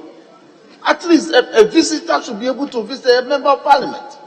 But we are told that no visitor can enter the presence of Parliament. It's unacceptable. People should be admitted to come and even witness the President address Parliament. And we are saying that we can't invite visitors. Why? Why? Mr. Speaker, again we are told that the Speaker's lobby will be very restricted and only ID cards or special permits and or ID issued to people who have access. And yet, members of the majorities are told that they cannot even pass there. They have to come and pass here. They can't exit through there. They have to exit through here. Mr. Speaker, some of these things may look simple, but they are not that simplistic. We should be able to have an environment and be able to admit the president to come and address us in an environment of conviviality. We do not pose a danger to the president at all. But this elaborate arrangement, for the first time in my life in this house, appears as if the president coming to a very dangerous area where he must be protected from us.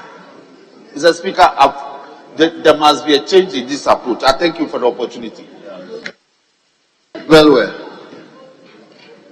Mr. Speaker, just by way of intervention, putting aside his concerns, I believe that the Speaker of this House gave certain directive to leadership to ensure that these security arrangements are being put in place.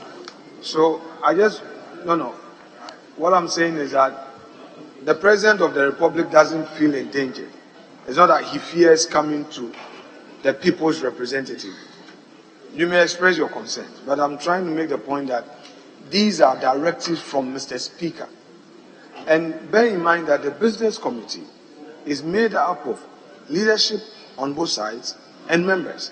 Yes, so I just need you to understand that we also work under certain directives. It's not that the president feels that it's a danger, that members of parliament pose a danger to him. He has not said so, and he hasn't requested for this. Mr. President hasn't requested for this. It is the head of parliament who, in his wisdom, believes that for that day, such arrangements should be in place. They are temporary arrangements. And soon thereafter, it is his pleasure that same will be lifted. So please, Honourable Member, just appreciate it. Thank you, sir. Very well. Thank you very much for the explanation. But Honourable Dafiamapo, Honourable Member, you see, the President visit happens to be a special day, and a lot of people are invited. The diplomatic calls and so many groups are invited. And looking at our public gallery, it cannot contain just everybody who will decide to come. So that is why the Speaker and the committee that is looking up to the visit of the President have come out with this arrangement. I don't think it is something that is so obnoxious to the public. It is just something for the good of all of us, something that will be able to accommodate the invited guests, the diplomatic corps, and other dignitaries. Mr. Speaker, I'll be the first to support any arrangement to make Tuesday a memorable one. Mr. Speaker, if you look at item number 3, paragraph B, the entire arrangement there is directed at members of parliament. That is where my concern is. We are not even giving this information as though it's notice or we are being informed. We are being told to take critical notice of these arrangements. For instance, your policemen cannot bear firearm to the foyer. I don't think they even do that. That honourable members cannot invite visitors to the presence of parliament. That's that for me. That a special barricade will be erected here for members to be screened and all those things. So, Mr. Speaker, let nobody misunderstand my sentiments. I mean well, but I think that let the impression be created that this is already a very safe environment. This is not the first time the old man is coming. He's been here many, many times. And he came to do his business and left in safety. So that's all I want. The heightening the security arrangements, it bothers me a bit. Thank you very much. Thank you, Right Honourable Speaker. I think the point that has been made by the Honourable Member, Honourable Roxon, It's a very important one. I just wanted the member to know that the Speaker has set up a committee. I mean, this is a very important event on the calendar of Parliament, the State of the Nation address. And this Parliament does a lot of work.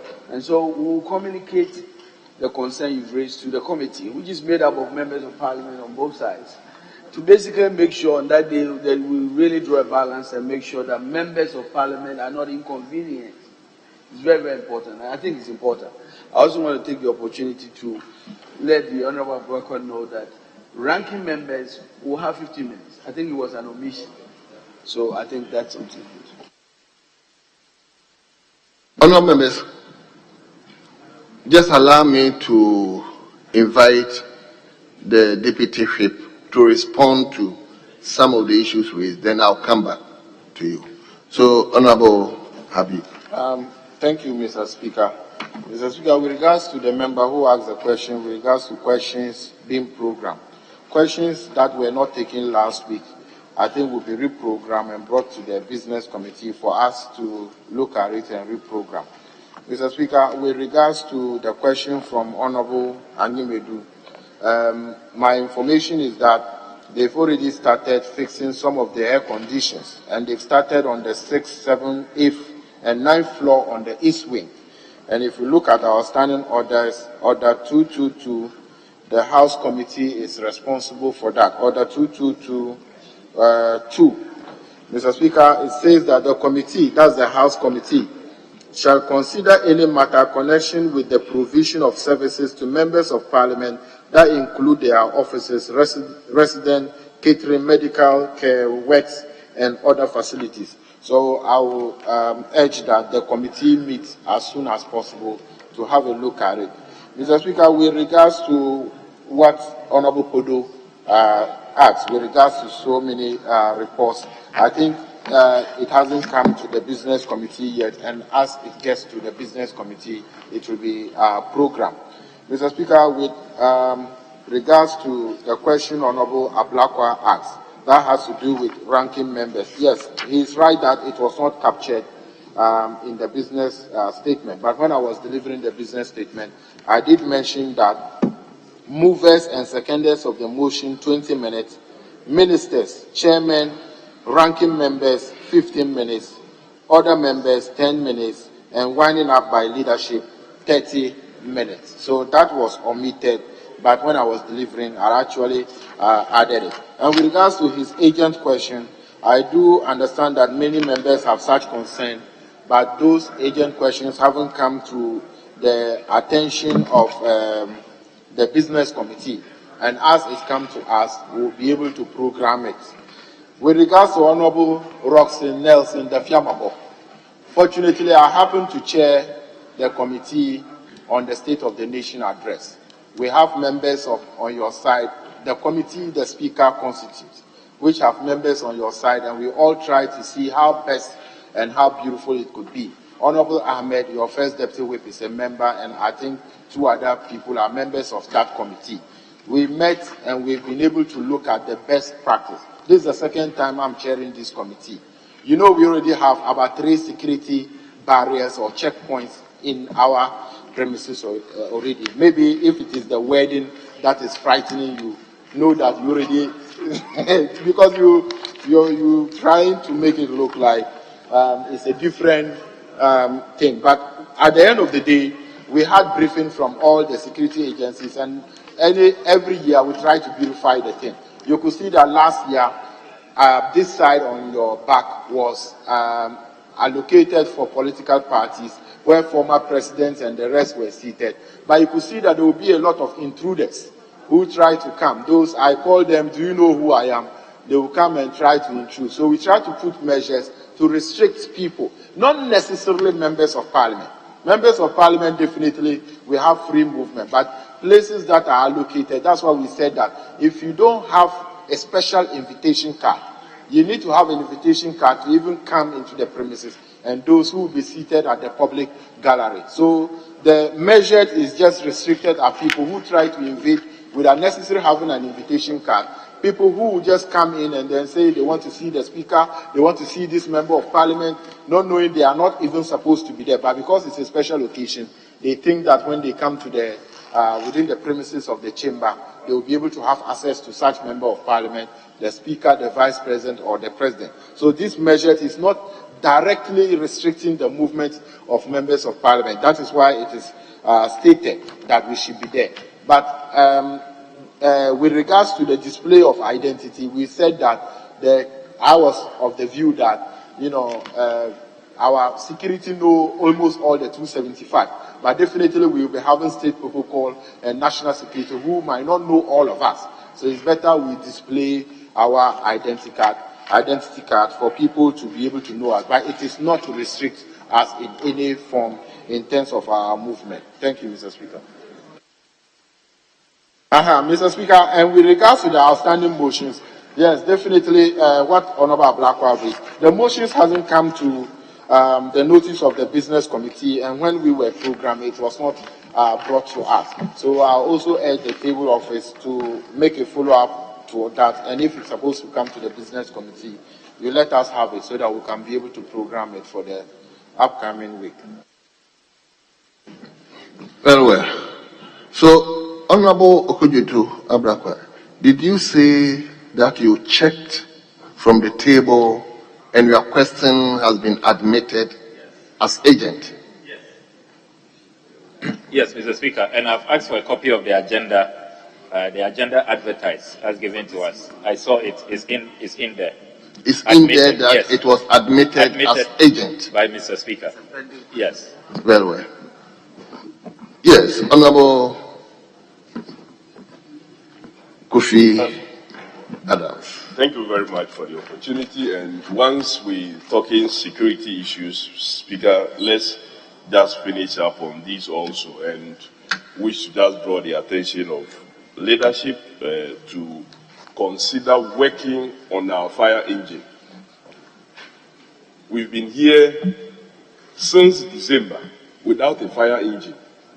So if anything happens now, it means we have to call external fire engine. And so if we are so concerned about security when the president is visiting us, then as a house, we should equally be concerned about our security. I don't know whether members have observed. The fire engine is no longer being parked there. It's not been available since we returned for this meeting. And so they should take it seriously and work on it. Already what we have cannot even reach the 9th and the 10th floor.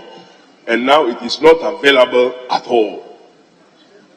That's the concern, Mr. Speaker. I just thought that I should raise in addition to what is being done. And if our door for the tunnel, we can restore it to its old status. Because now you no longer need the key to access it. It has become easier for us, but it has also made it possible for everybody to use the place without any restriction. So if something can be done about that door also to further provide security for members. Thank you. Well. Honorable Samson Ahi. Thank you very much, Mr. Speaker. Mr. Speaker, it's been said that water is life. But in recent times, we are running into water crisis in the country. You recall last week, Honorable Haruna had to read a statement on water crisis in Tamale. In Accra, particularly in Teshi, Nungwa, and part of Tema, there are shortages of water. Kumasi, there are shortages of water. So water problem is becoming rampant in the country. So I just want to call on you to invite the minister responsible for water and sanitation. Yes, to invite the minister responsible for water and sanitation. Have patience and listen and stop talking. Are you the speaker? Are you the speaker? to come and address us with regards to measures being put in place to address the water problem that we have. If you don't have water, can you bath and come here? So water is a major issue that when anybody is talking about, you should have patience and listen. You have just been promoted to the whip, and you don't have patience to listen to members. Is that how you are going to work? So, Mr. Speaker, please, it is very important that we bring managers of water in the country to address us, to tell us what they are doing to make sure that, in fact, now there is reintroduction of 4 gallons in the system, which was lost when we were in power. So this is just my plea to you, so that we don't run into crisis before we run around to address the water problem that we have. Thank you, Mr. Speaker. Well. Honorable Sansahin, I thought you would have filed a question to specifically invite the minister to come and respond to that. But that is me. Is it yesterday? The issue came up for the Minister for Works and Housing to appear before the House to respond to certain issues relating to drainage. And he promised to be with us 2 weeks time. He himself gave us. So I think we will relate to the minister once again to come with issues relating to water internally. At least he can come and also address us on that. So, table, I'm directing that you relate this message to the Minister for Works and Housing, so that when he appears before us, he will also... Mr. Speaker, there is a different minister responsible for water and sanitation. Oh, very well. Yeah. Very well. Very well. Thank you. Thank you. So we will relay the message to the Minister for Water and Sanitation about the Temale water issue. But Honorable Kujeta Brakwa, you said you've asked the question relating to Sagami housing to be used to house the displaced people in your constituency. Indeed, you filed a question, and I'm having a copy of the question that you filed. Your request was to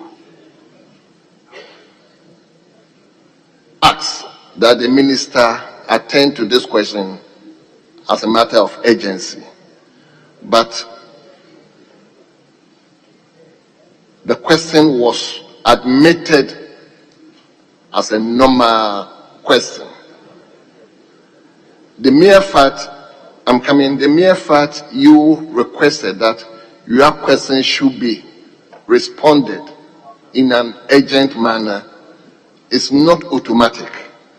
It is a matter that the Speaker will look at the issue at stake, whether indeed it should be responded in an urgent way. This particular question that you invited the minister to come and respond, the Speaker did not think that it should be responded in an urgent way. So your question is here, I can read it out, and the Speaker admitted for normal processing. So probably that is why it has not been responded in an urgent manner. I hope the table will process, because there are a lot of questions that they are processing, and I believe yours will come in a matter of time. So this is an evidence the table has just pulled out your question, which has been admitted, but it was admitted in a normal process, not as an urgent question. I just want to make it clear to members that the mere fact you've asked that your question be admitted under agency doesn't mean the Speaker will automatically follow. The Speaker will look at the circumstances and decide whether indeed he should admit it in an urgent question or the normal question. So in your case, the question was admitted in a normal question. So I just want to take note of that. Mr. Speaker, I'm grateful to you for the elucidation. And what is clear, though, is that the Right Honourable Speaker has admitted a question. I'm hearing for the first time that it was admitted as an ordinary question, a normal question, not an urgent question. So I'm grateful to you for that. But Mr. Speaker, if you look at page 4 of the business statement, the Minister for Works and Housing is not only coming to respond to urgent questions, he has other normal questions that have been listed for him. And this question was filed many months ago. And if we can't treat this question as an important and an urgent matter, when our fellow compatriots are living in tents, then I really don't know what is an urgent matter and really where our conscience is as leaders. Mr. Speaker, I will appeal to you that since the Works and Housing Minister is coming and the Speaker has admitted a question, the table office can just add it. I'm sure that already it's been forwarded to the Minister to prepare his response. So it could just be added. Fortunately, we have time. He's coming Friday, 1st March. So he can be communicated to add it to the questions that he's going to respond to. I don't think that these things, tell well on the image of the institution of Parliament. People are looking up to us. People in distress are looking up to us to come to their aid. Well, I'll leave it with table. Normally, we have a lot of questions, so they process it on batches. So if well, Mr. Speaker, I'm not aware of any other disaster affecting works and housing in this country. That other question should be more important than this one. No, when people are living probably in it comes. They do that based on the time your question came. Yours came on November 17th. In fact, it was approved on November 17th. December, January, February. November 17th. That yes. was when this even though I filed it in October. Question was approved. Yeah. It could be that other question has been piled up before this date. Anyway, table will look at it, and business committee will address that issue. Honourable members, I hope you've done justice to the business statement. So, in the absence of any deliberations, the business statement for the ensuing 4th week, which has been thoroughly discussed, is hereby adopted for consideration.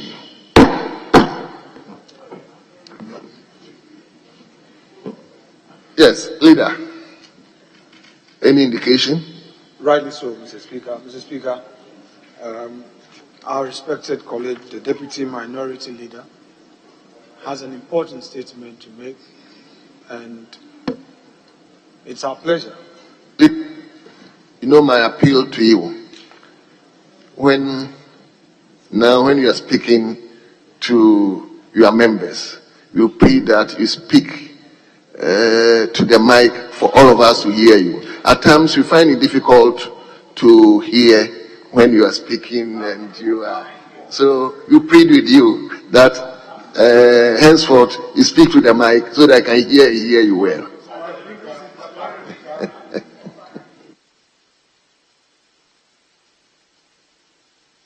Mr. Speaker, the gestures in the courtroom, as you know, are all parts of it to let the courts live long.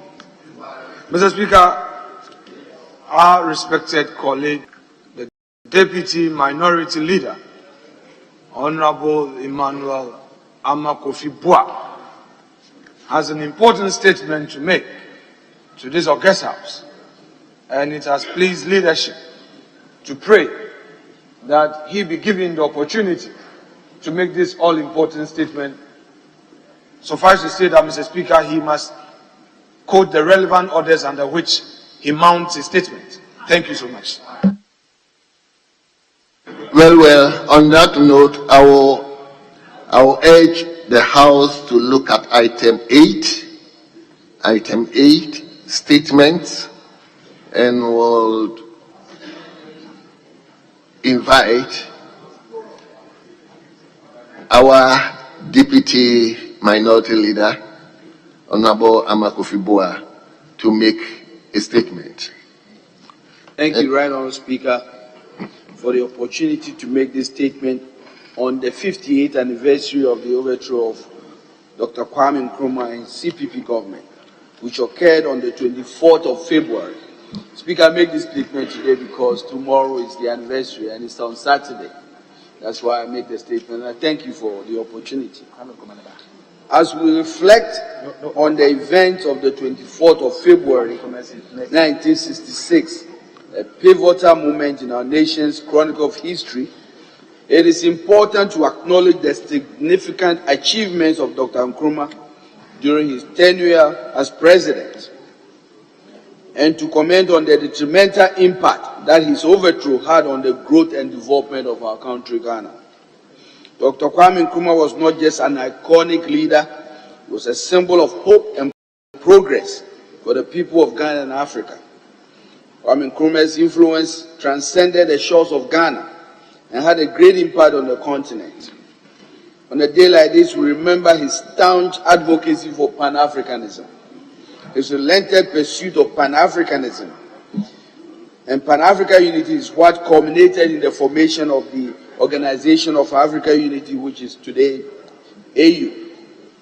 His rise to power marked a new era in our nation's history, one characterized by a fervent commitment to independence, unity, and economic prosperity.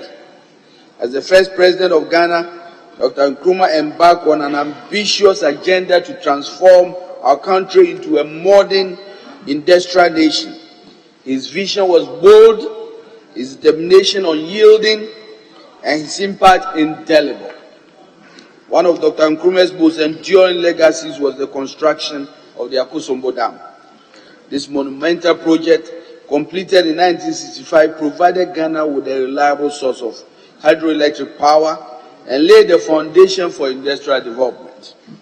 The dam not only facilitated economic growth but also improved the quality of life for countless Ghanaians by expanding access to electricity and modern amenities. He also spearheaded the development of critical infrastructure. The Tema Harbour, the Tema Motorway, the Volta River Project were all initiatives aimed at enhancing transportation, commerce, and energy production in the country. These projects created jobs, stimulated economic growth, and positioned Ghana as a regional leader in infrastructure development. Furthermore, Dr. Nkrumah's commitment to education and healthcare reform had a profound impact on the lives of Ghanaians. Under his leadership, significant investments were made in the educational sector, leading to the construction of schools, expansion of educational opportunities, and promotion of literacy. He believed that education was the key to unlocking Ghana's potential and empowering its people to build a better future. Similarly, his efforts to improve healthcare services, expand access to medical facilities, and promote public health initiatives contributed to significant improvement in the overall well-being of the Ghanaian people. Dr. Nkrumah understood the importance of economic independence and sought to build a self-sustaining economy that would benefit all Ghanaians. He established the Ghanaian currency, the Ghanaian Industrial Holding Corporation, and a series of state-owned enterprises aimed at promoting local industry and reducing dependence on foreign imports. The factories and industry that he built, such as the tomato mango canning plants, the sugar factory, and the textile and leather complexes, were crucial in creating jobs, stimulating economic growth, and fostering a sense of national pride. Today, we remember Dr. Nkrumah's 7-year development plan, a comprehensive strategy to accelerate Ghana's economic growth and transform the country into a modern industrial state. The plan outlined an ambitious target for infrastructure development, agriculture modernization, and industrial expansion with the goal of positioning Ghana as a leading economic power in Africa. Dr. Nkrumah's vision for a prosperous and self-reliant Ghana was not just a dream. It was a concrete plan backed by sound policies and strategic investments. So, Speaker, despite these remarkable achievements, Dr. Nkrumah's presidency was not without its challenges. There were accusations of corruption, authoritarianism, and political repression. The economic hardship faced by some segments of the population, coupled with the growing discontent among certain political factions, created a climate of unrest and instability that ultimately led to his overthrow. As it's often said, history is always the best judge. Can anybody in Ghana today, looking back to these unforgettable achievements, accept that Dr. Nkrumah was corrupt? On that fateful day, in February 1966, Colonel Kutuka and the National Liberation Council orchestrated a coup that deposed Dr. Nkrumah and sent shockwaves through the nation. The announcement of his dismissal from office and the dissolution of parliament marked the end of an era and the beginning of a tumultuous period in Ghana's history. The coup makers cited dictatorship and economic hardship as justification for their actions. Mr. Speaker, we now know from the classified CIA documents that the coup was well orchestrated beyond the borders of Ghana. The true motive behind the coup was to break the myth surrounding Dr. Nkrumah, a leader who had dared to dream unconventionally, to challenge the status quo, and shift the paradigm of our society. The aftermath of Dr. Nkrumah's overthrow was nothing short of calamitous. The dismantling of his development plans, the abandonment of his industries, and the erosion of his legacy plunged Ghana into a period of decline and stagnation. The factories that he had built fell into disrepair. The infrastructure projects that he had initiated were left unfinished, and the economic progress that he had envisioned was derailed. In the years following Dr. Nkrumah's overthrow, Ghana experienced a reversal of fortune that was as swift as it was devastating. The country's debt burden increased, its economy faltered, and its reputation as a model of African development was tarnished. The gains that had been made under Dr. Nkrumah's leadership were squandered, and the hopes of a brighter future of Ghana were dashed. So, Speaker, the legacy of Dr. Nkrumah, once revered and celebrated, was tarnished and distorted as attempts were made to erase his contributions and downplay the achievements even up to today. But, Mr. Speaker, the Osagifo never dies. His ideas live on. And to quote him, "As far as I'm concerned, I am in the knowledge that death can never extinguish the torch which I have lit in Ghana and Africa. Long after I'm dead and gone, the light will continue to burn and burn aloft, giving light and guidance to all people." Unquote. As I conclude, Mr. Speaker, let us remember Osagyefo's vision for a united and prosperous Africa. We must be inspired to strive for a future where the continent stands united and formidable, forging its own future and fulfilling its immense potential. The African Continental Free Trade comes to mind. Let us learn from the mistakes of the past and strive to build a more just and equitable society for all Ghanaians.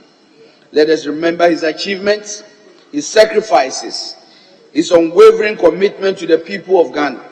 Let us honor his memory by working together to build a brighter future for our nation, guided by the principles of unity, progress, and social justice that he so passionately championed.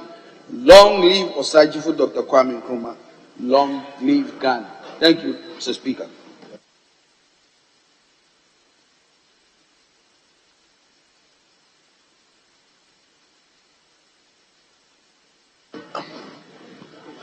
No, I wouldn't start with Honorable Atachi. I will start with Honorable August Interior. Thank you, Mr. Speaker. We know the closeness of our Deputy Minority Leader to His Excellency Osajifo Dr. Kwame Nkrumah, in view of the fact that they are from the same area. But Kwame Nkrumah transcends every territory. In fact, I stand here in this August House with an education because of some things Kwame Nkrumah did. So I'm a direct beneficiary. We didn't have a school in my village. He asked all those farmers in that part of then Western region to start a school. And therefore, even though it was bamboo and leaves, it was called the Kwame Nkrumah School until they were able to provide us a facility. And I just want to comment a little section of him, because you will be such a pretender to say you are able to basically honor Kwame Nkrumah with one statement. But he said in 1960, we face neither east or west, we face forward. Kwame Nkrumah's expectation was that in the world in which we live, Ghana was too big to be confined to the east. He had relations with them. To the west, he had relations with them. But the Ghana that he wanted the kind of a Manchester of Africa, where we work. He wanted a sense of communalism. In his own words, to wait everybody will eat, and not for only a select few.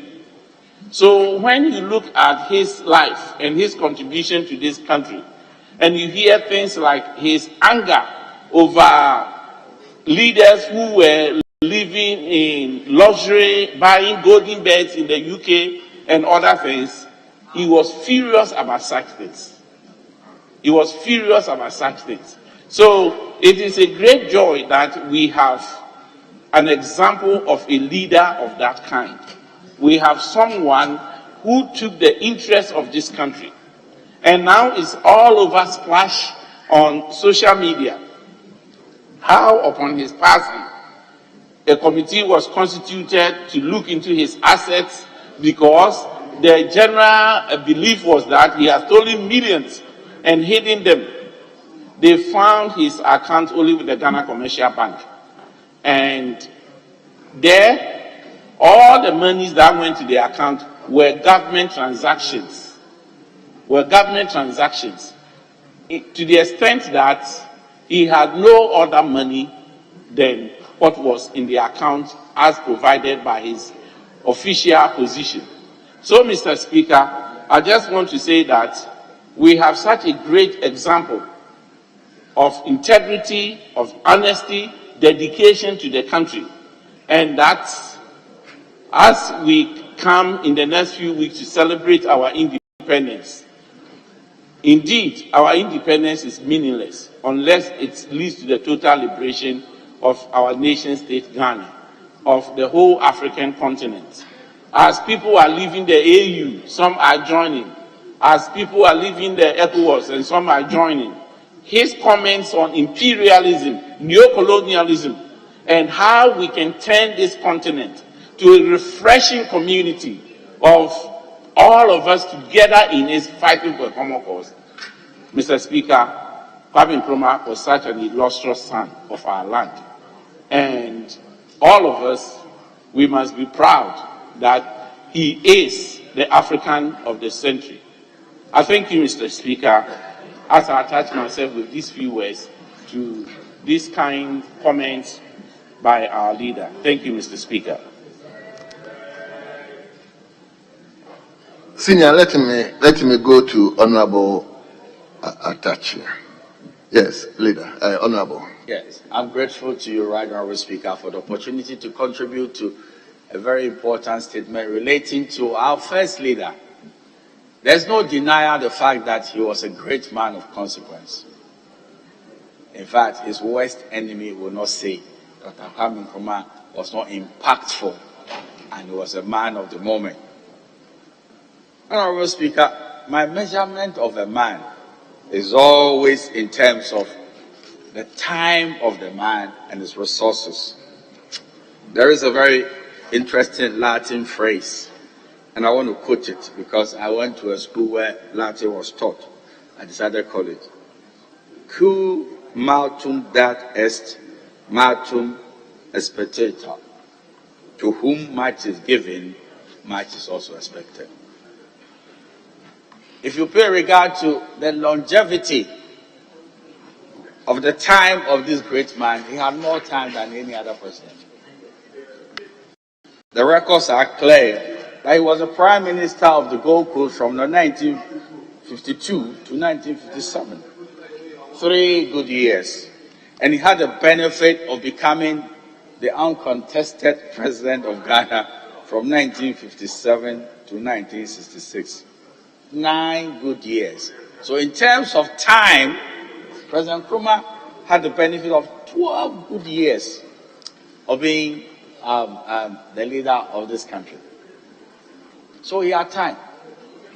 Apart from time, he had resources. The largesse of the British colonial government, what they left us. Ghana was so strong that President Nkrumah was generous enough to give even loans to sister African countries. The records reflect. Guinea was a beneficiary of the loan that Ghana gave at the time.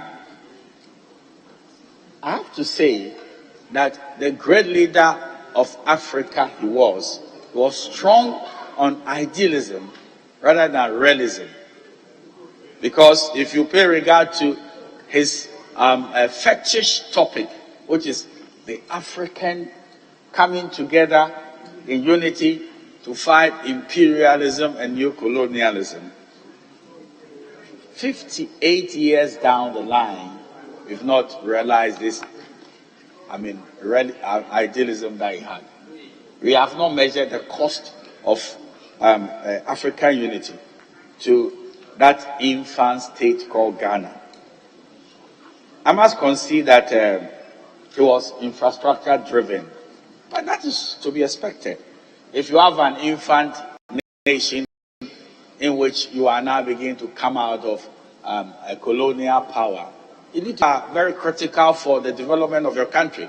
So the Akosombo Dam was a necessity that will stand in its good stead, that it did well for this country. And guess what? It didn't go to the communist people that it was flirting with seriously.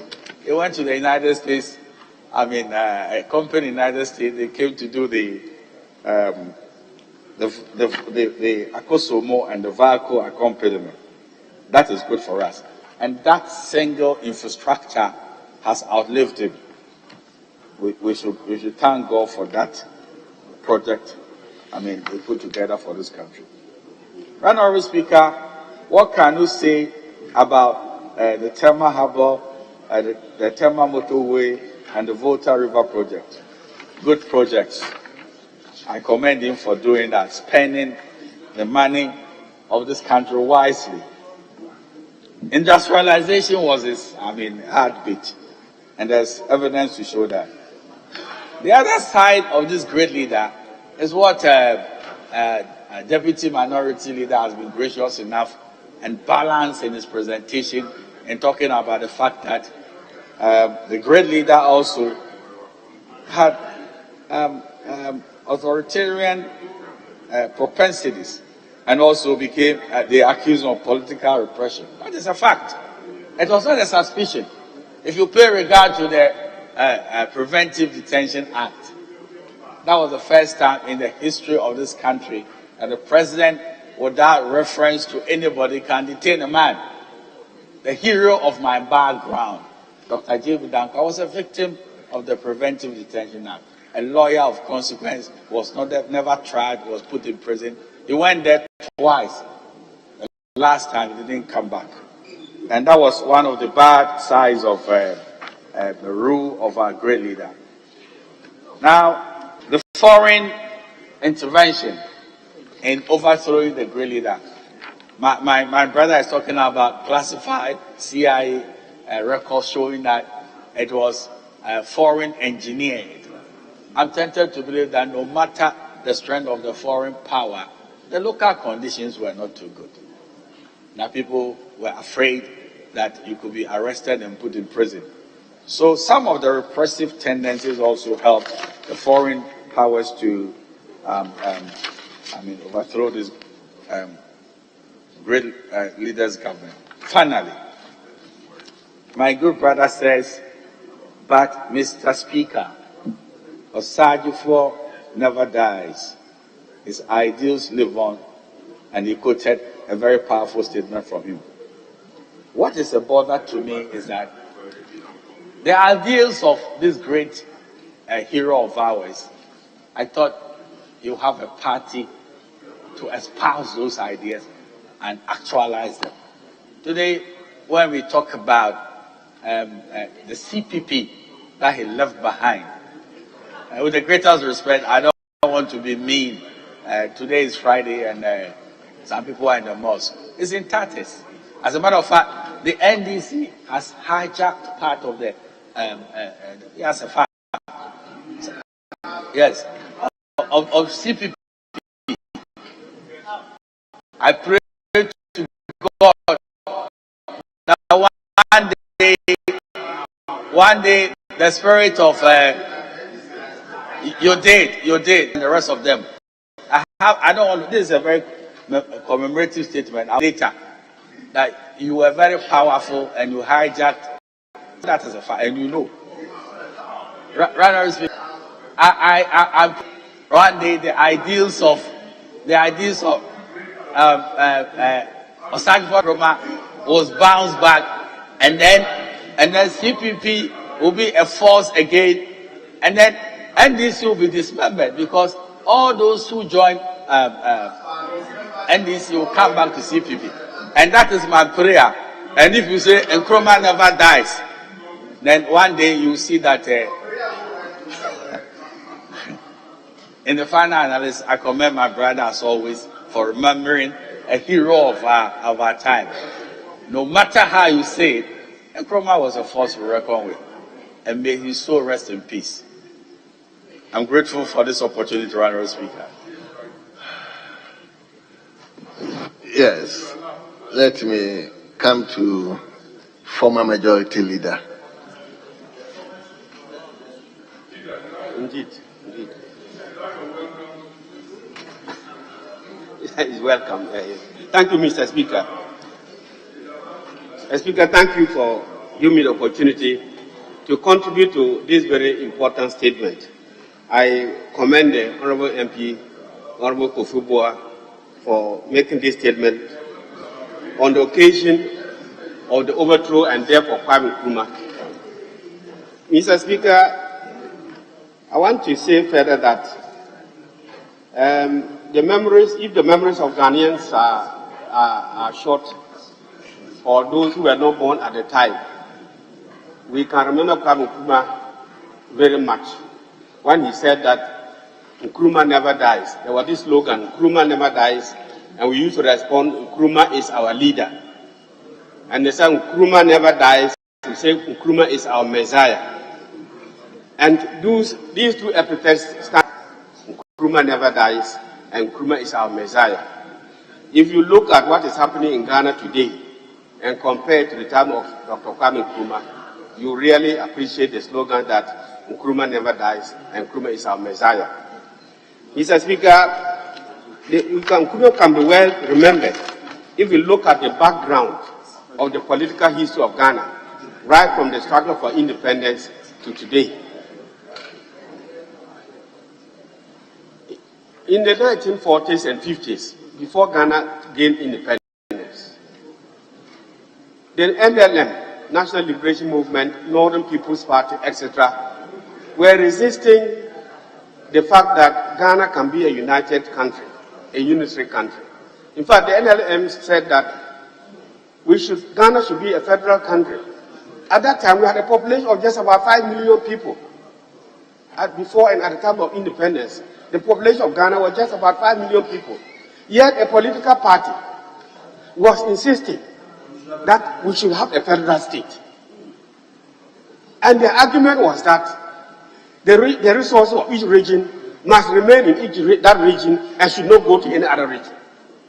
That was what we're saying. We're saying, oh, somebody said they have the cocoa, they have timber, they have minerals, etc. So those resources should not be extended to any other region. Nkrumah said, no, we are one country. We are a united country. We must be a united country. You are leading producer of cocoa in the world because of cheap labor from the north. Human resource. You are safe as a country because of security personnel from the north. So if they provide cheap labor for you, they provide security for you to stay in your houses to defend this country, how can you abandon those before you have cocoa and gold? He said no and stood on the fence. And that is why Ghana was a united country. And today we are benefiting from the fruits of that unity.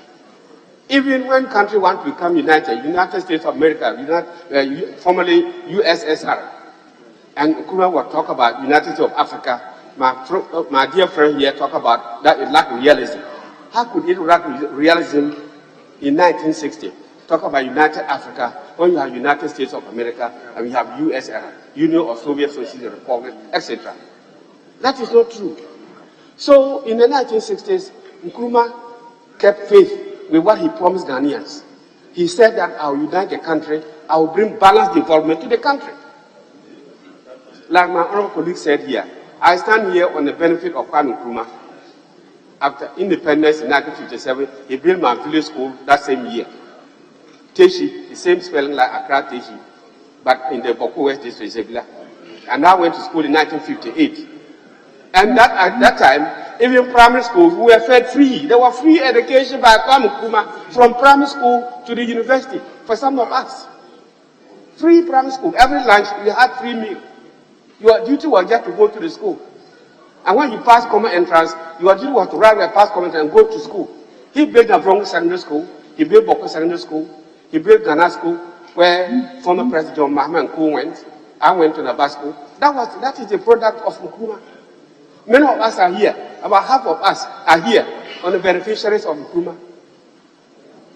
So I think that the coup of 1966 that led to the death of Kwame Nkrumah in 1972 is black history in this country.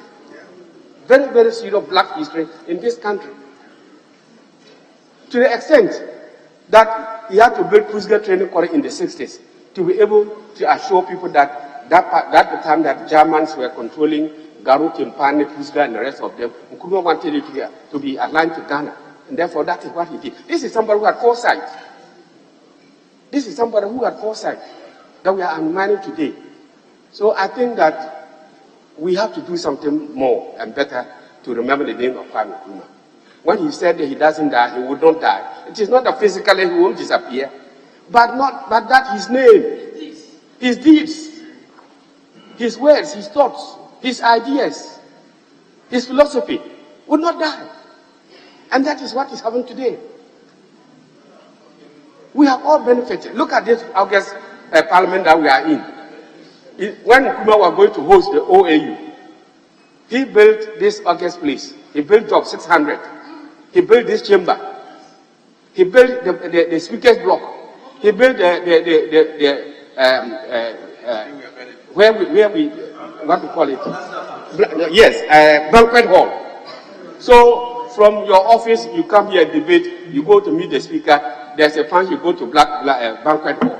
He built that, and we are benefiting from today. Yet we will turn about and say the man was a dictator. If you are even a dictator, you are doing well for the benefit of the people. What is wrong with that? But he was not. How many times did they plan to kill him? Kolugumu, Accra Sports Stadium, Flagstaff House, etc. Who will stand aloof and watch people threaten to kill him? I will not take action. So it is not for nothing that some of these measures were put in place. Why are we passing laws today to prevent people from practicing gayism and the rest of them? Then somebody will come 5-10 years later and say that it was undemocratic. We didn't need to pass a law to maintain the values of this society. I want to commend to this August House that we owe more to Nkrumah than he has deserved. We owe more to him. And I think that the government of the day should try to do something more to remember, because do something. Mr. Majority Leader, new Majority Leader. You are new Majority Leader. Leave a legacy behind. Recommend to your government to do something in the name of Kwame Nkrumah so that we can know that he has built Ghana. Well. Just a second, Mr. Speaker. My honorable colleague who spoke earlier, Atachia, he was talking about CPP being swallowed by NDC and whatnot. But he should know the genesis of his political party. When he talked about MPP today, what did they start with? National Liberation Movement. They absorbed the Northern People's Party that was led by Dombo. The Northern People's Party was the second largest party in the 1957 elections. Dombo and Co surrendered for whatever reason to Bush to become the leader of opposition. They swallowed that party. Then in 1969, Progress Party. Then 1979, Popular Front Party. Then Powell broke away to form the United National Convention, UNC. Where is it? They are swallowed parties. So you take the block in your eye first before you look in the eye of somebody else. You should look at what the transformation, the National Liberation Movement that was formed in Ashanti or Kumasi has gone through, has metamorphosed, and talk about CPP. CPP and NDC are one and the same. I was a CPP man. I was a young pioneer, and that is why we remember a lot about Nkrumah and the rest of them. Even those who were born, some few years ago, if they ask anybody, which president in Ghana do you know or remember, they say Kwame Nkrumah. They will mention Nkrumah first, even if they are 10 years, 20 years old today. So I think that as a country, we should be able to be grateful to former leaders or leaders who have developed this country, and rather stop the very partisan policy that we have to play. Thank you so much, Mr. Speaker. Thank you very much. Honourable members, we will bring the discussion on the statement to a close. Oh, really? Mr. Speaker, I would like to take the seat. And what I will say is that I don't celebrate birthdays. I only get reminded when we are talking about the overthrow of Kwame Nkrumah, because I was born exactly the day Kwame Nkrumah was overthrown. So when people are talking about the overthrow of Kwame Nkrumah, then I remember my birthday. So on that note, I'll cede the chair to Right Honourable Speaker.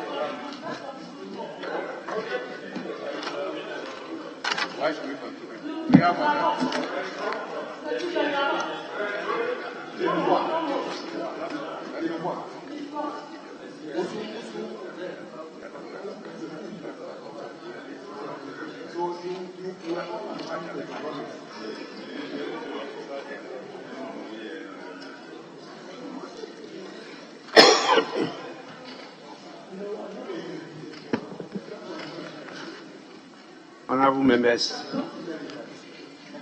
I believe you finished with statements, or you are still on statements. Which was the last statement?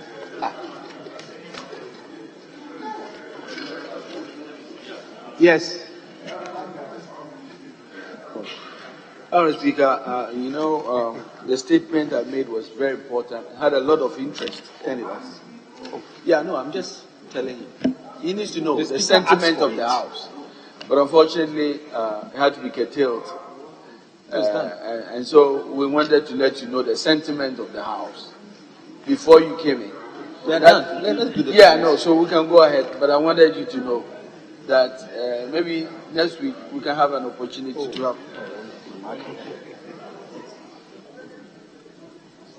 Honourable members, I'm told the statement is over. So we go to the next item. There's just one small item I want us to handle before we adjourn. And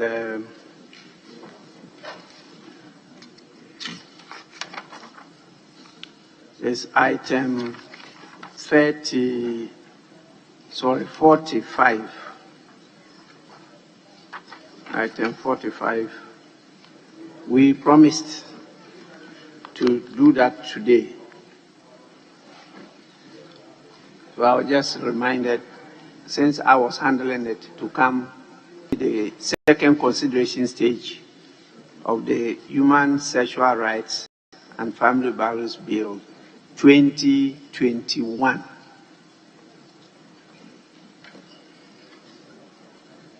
We have a proposed amendment to clause 19, and that is where we got to the other day, dealing with the definition of marriage.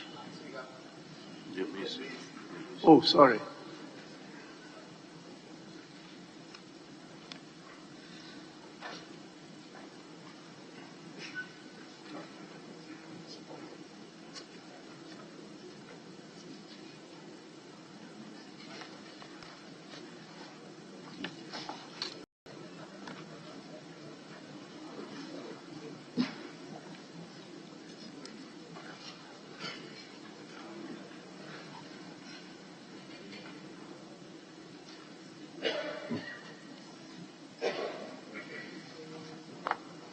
So, honorable members, we will continue with the second consideration stage of the bill. And as I was saying, there's a proposed amendment to clause 19. Yes, please. Speaker, thank you. Speaker, I have the authority of the sponsor of the amendment to seek your leave to move them on his behalf, Mr. Speaker. Yes, please. Thank you very much. Item number 1, clause 19, amendment proposed. Interpretation of marriage. Delete and insert the following. Marriage means a union between a man and a woman whose sex is determined at birth under customary law, ordinance, or Mohammedan's law. Humbly submitted, Mr. Speaker. Yes, honorable member. Okay. Thank you, Mr. Speaker. Mr. Speaker, as you quite remember, you asked the draft person to tidy up this definition so that it can be all-encompassing in the bill. And so I support the amendment, Mr. Speaker. Yes, please. Mr. Speaker, I've carefully looked at the amendment, and my position is that we can enhance it further, Mr. Speaker, because the determination of sex at birth under customary law, ordinance or Mohammedan law, strictly speaking, is not what happens. We don't determine the sex under customary law. We don't determine sex at ordinance, and we don't determine sex under the Mohammedan law. So the present provision suggests that. So my proposed amendment is that marriage means a union between a biologically male and a biologically female under customary law, ordinance, or Mohammedan law. So it is the human beings whose sex is determined at birth, and not the process of the determination under customary law. Marriage means a union between a biologically male and a biologically female. No, I have to. Honorable members, I, for good reason, did what I did yesterday by deferring further consideration on this bill, because I wanted personally to go through my notes again as a lawyer, and I did, and reminded myself that the late Justice V.C.R.A.C. Crabb, who was in charge of the law reforms, had compiled revised editions of our laws and had come out with the Marriages Acts. The Marriages Act 1884 to 1995. And that is where I sought assistance, and together we came out with an improvement on what has been proposed on the order paper. And I will propose that signed consideration. It says marriage means a union between a man and a woman whose sex is determined at birth under the Marriages Act 1884 to 1995. That law encompasses the customary, the Mohammedan, and the ordinance provisions. And so I think it's neater to do it that way. Yes, please. Mr. Speaker, I wholeheartedly second your present amendment. Thank you. Speaker, so because by convention you are not supposed to participate in the process, I will adopt your amendment as though it was moved by me and for the consideration of the House. Mr. Speaker. Yes, please. Mr. Speaker, you guide us. It is not for the colleague to say that you are participating in a debate by virtue of your guidance. No, you said that because he's not supposed to participate in a debate, you are adopting his debate. No, I just want to get it. No, I just want clarity. I just want clarity that, oh, so I shouldn't guide you to this one. We are making the law. Yes. Or we should leave everything to you. So what I'm saying is I move an amendment. Mr. Speaker has given an indication. So rely on that indication. Yes, Minority Leader. Me, I'm against this conviction, sentencing, putting people into incarceration. You know I'm against it. So go ahead and do your thing. You know I'm against it. Mr. Speaker, I urge the honourable member to first withdraw the amendment advertised on page 23, and then ask the draftspersons to accordingly adopt the rendition as suggested. Thank you, Mr. Speaker. Speaker, I see the wisdom in leader's position, but by practice at consideration, the proposed amendment, advertised amendment, is being further amended. And so I take a cue, and I will urge the draftspersons to accordingly effect the further amendments to the proposed, the advertised amendment as carried. Yes. Honourable members, the improved proposed draft reads as follows. Marriage means a union between a man and a woman whose sex is determined at birth under the Marriages Act 1884, 1995.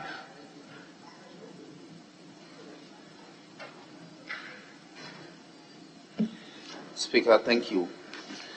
Speaker, in further amendment to the advertised amendment as moved, I move that marriage means a union between a man and a woman whose sex is determined at birth under the Marriages Act 1884, 1995. I so move, Mr. Speaker. Yes.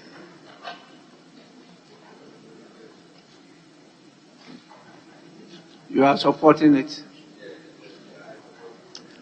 So, honourable members, I put the question.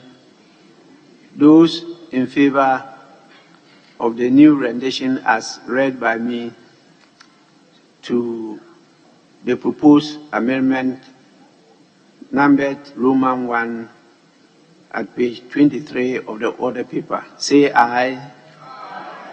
Those against, say no. Honorable members, the ayes have it. We now move to proposed amendment Roman number 2. It stands in the name of the Honorable Samuel Nate George. Yes, you have his authority again? That is so, Mr. Speaker. Yes. Mr. Speaker, thank you very much. Item number 2, clause 19, amendment proposed. Add the following definition. Plus means any other gender identity not encompassed in the short acronym LGBTQAP+, as may arise. I so moved. Mr. Speaker, whilst on my feet, I want to propose a further amendment to the present advertised amendment by deleting the word encompassed and replacing it with contain, not contained in the short acronym LGBTQAP+,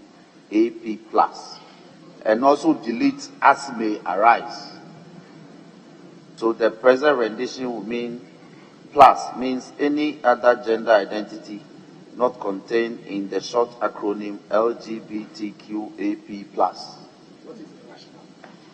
Mr. Speaker, the rationale simply is that as may arise is surplusage. There's no need, it plays no role in this definition. I thank you very much. Honorable members, motion has been moved for the consideration of the House. This is the consideration stage. There being no further consideration, I put the question. Those in favor say aye. Those against say no. The ayes have it. The amendment is carried. We have Roman III standing the name of the same honorable member. Yes. Speaker, thank you very much. Item number 3, clause 19, amendment proposed. Add the following definition. Relevant authority includes a member of parliament, a traditional ruler, a religious leader, a member of a district assembly, or district chief executive.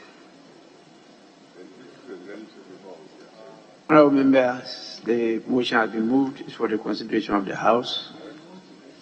Mr. Speaker, save that by law, by the Local Governance Act, the district chief executive is also a member of the district assembly. So, very well. Yeah. Very well. Mr. Speaker, I withdraw my further amendment and I'll leave it as it stands. I so moved. Mr. Speaker, even members of Parliament are members of the Assembly. I support the amendment that is advertised. Thank you, Mr. Speaker. Honorable members, I put the question. Those in favor say aye. Those against say no. The ayes have it. The amendment is carried. Now I put the last proposed amendment to clause 19, which stands in the name of the same honorable member. Speaker, thank you very much. Item number 4, clause 19, amendment proposed. Add the following definition.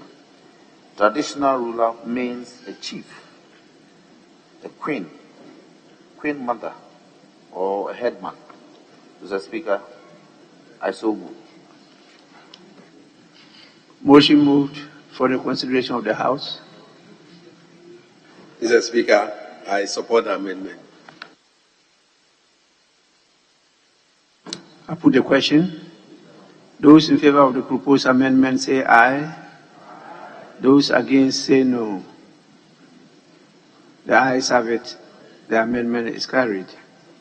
Honorable members, I now put in on clause 19 of the bill. And the question is that clause 19 of the bill as variously amended stands part of the bill. Those in favor say aye. Those against say no. Honorable members, the ayes have it. Clause 19 as variously amended, is ordered to stand part of the bill.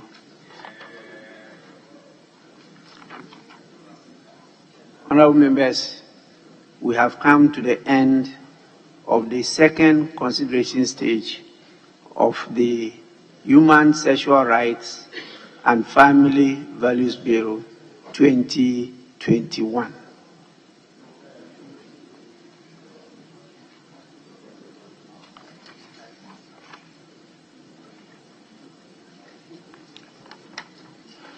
Honorable members,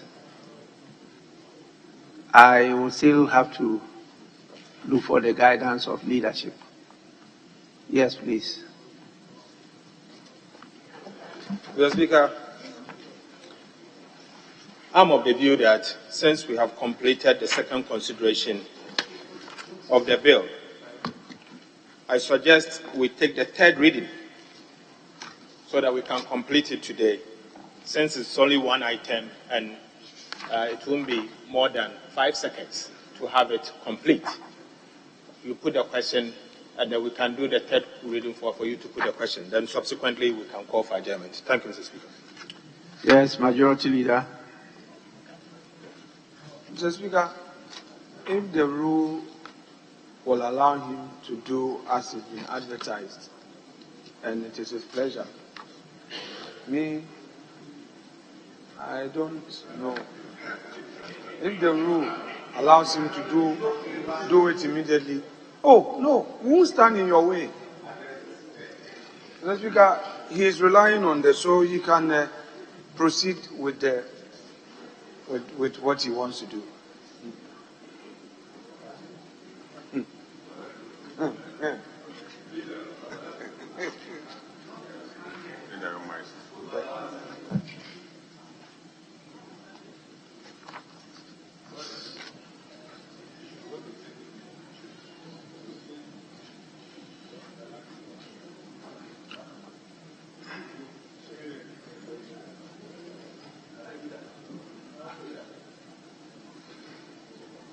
Standing Order 172.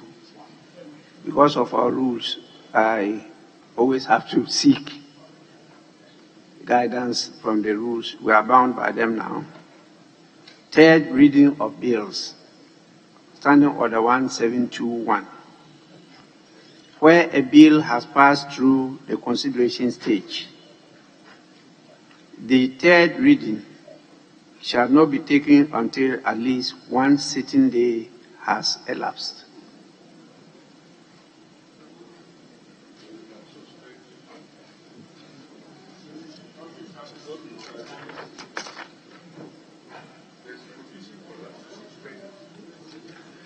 The 1724 says, a motion for the third reading of a bill shall not be made on the same day as the second reading, but that one's dealing with second reading, except as provided for in Order 160.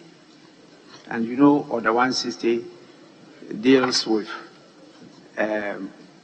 bills under certificates of urgency.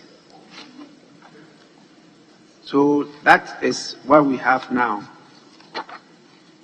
What is the pleasure of the House? The pleasure of the House is not to oppose to the application made,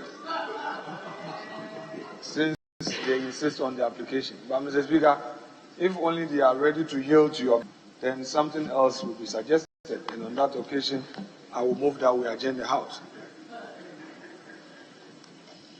Mr. Speaker, this application is made. It's not being challenged by me. I am not opposed at all to the application.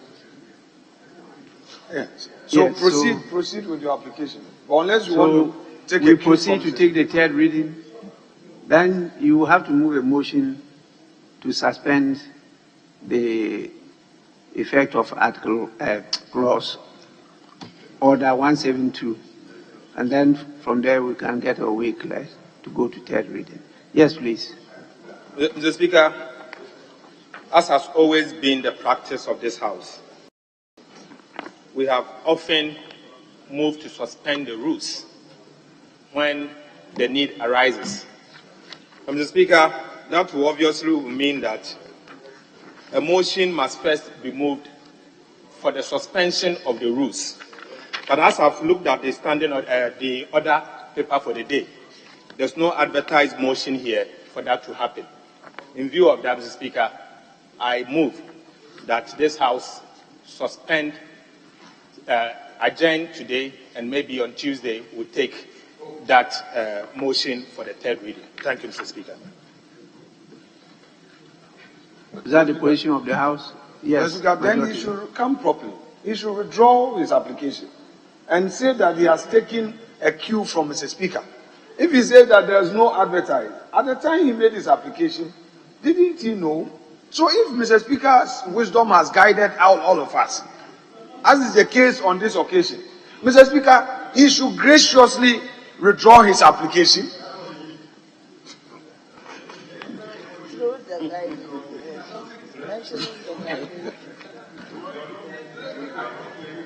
Mr. Speaker, I note that the new majority leader is announcing his presence. And so he wants to seize every opportunity today to announce his presence. Mr. Speaker, I urge you to put the question that this House accordingly adjourn till Tuesday. Thank you, Mr. Speaker.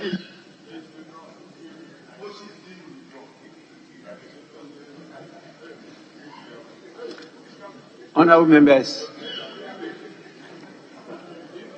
I get the sense of the House that we should adjourn sitting to Tuesday.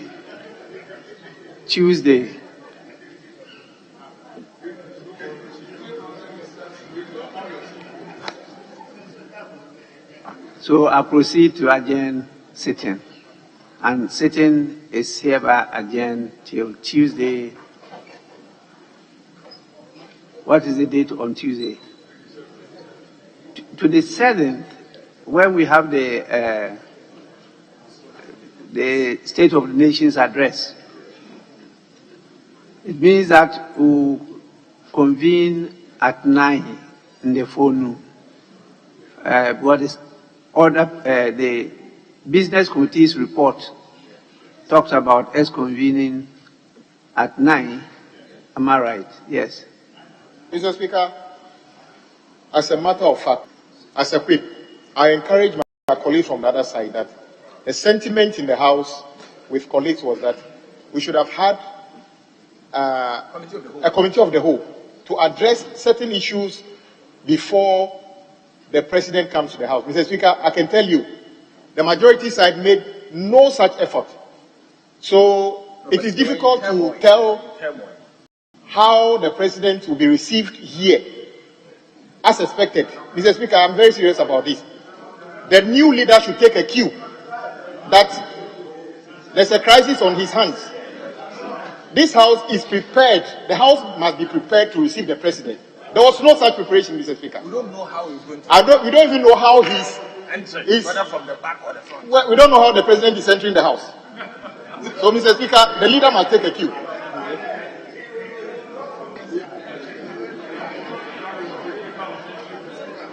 Yes, Majority Leader.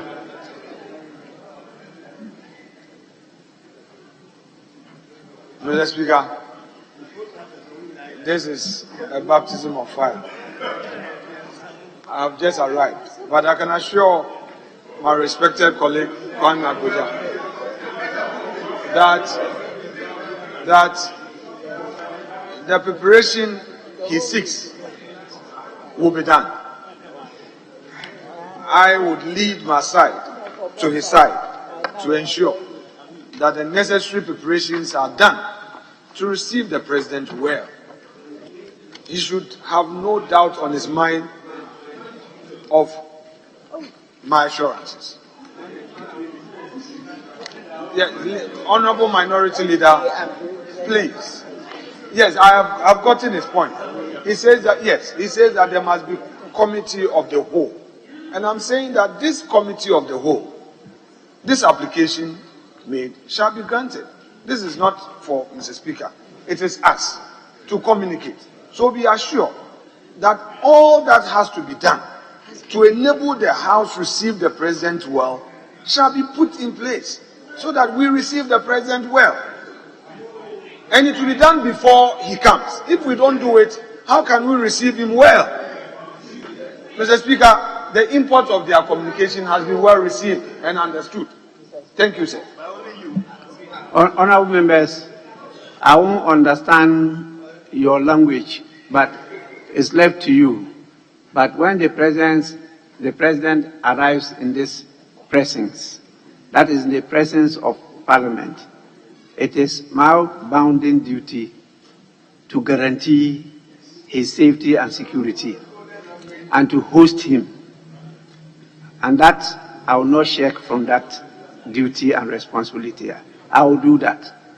The rest, I'm sure, is noted by you because you use the usual channels of communication to solve whatever problems is bedeviling the House, which is unknown to me in a way. So I leave it at that and I proceed to adjourn the sitting. Honorable Member.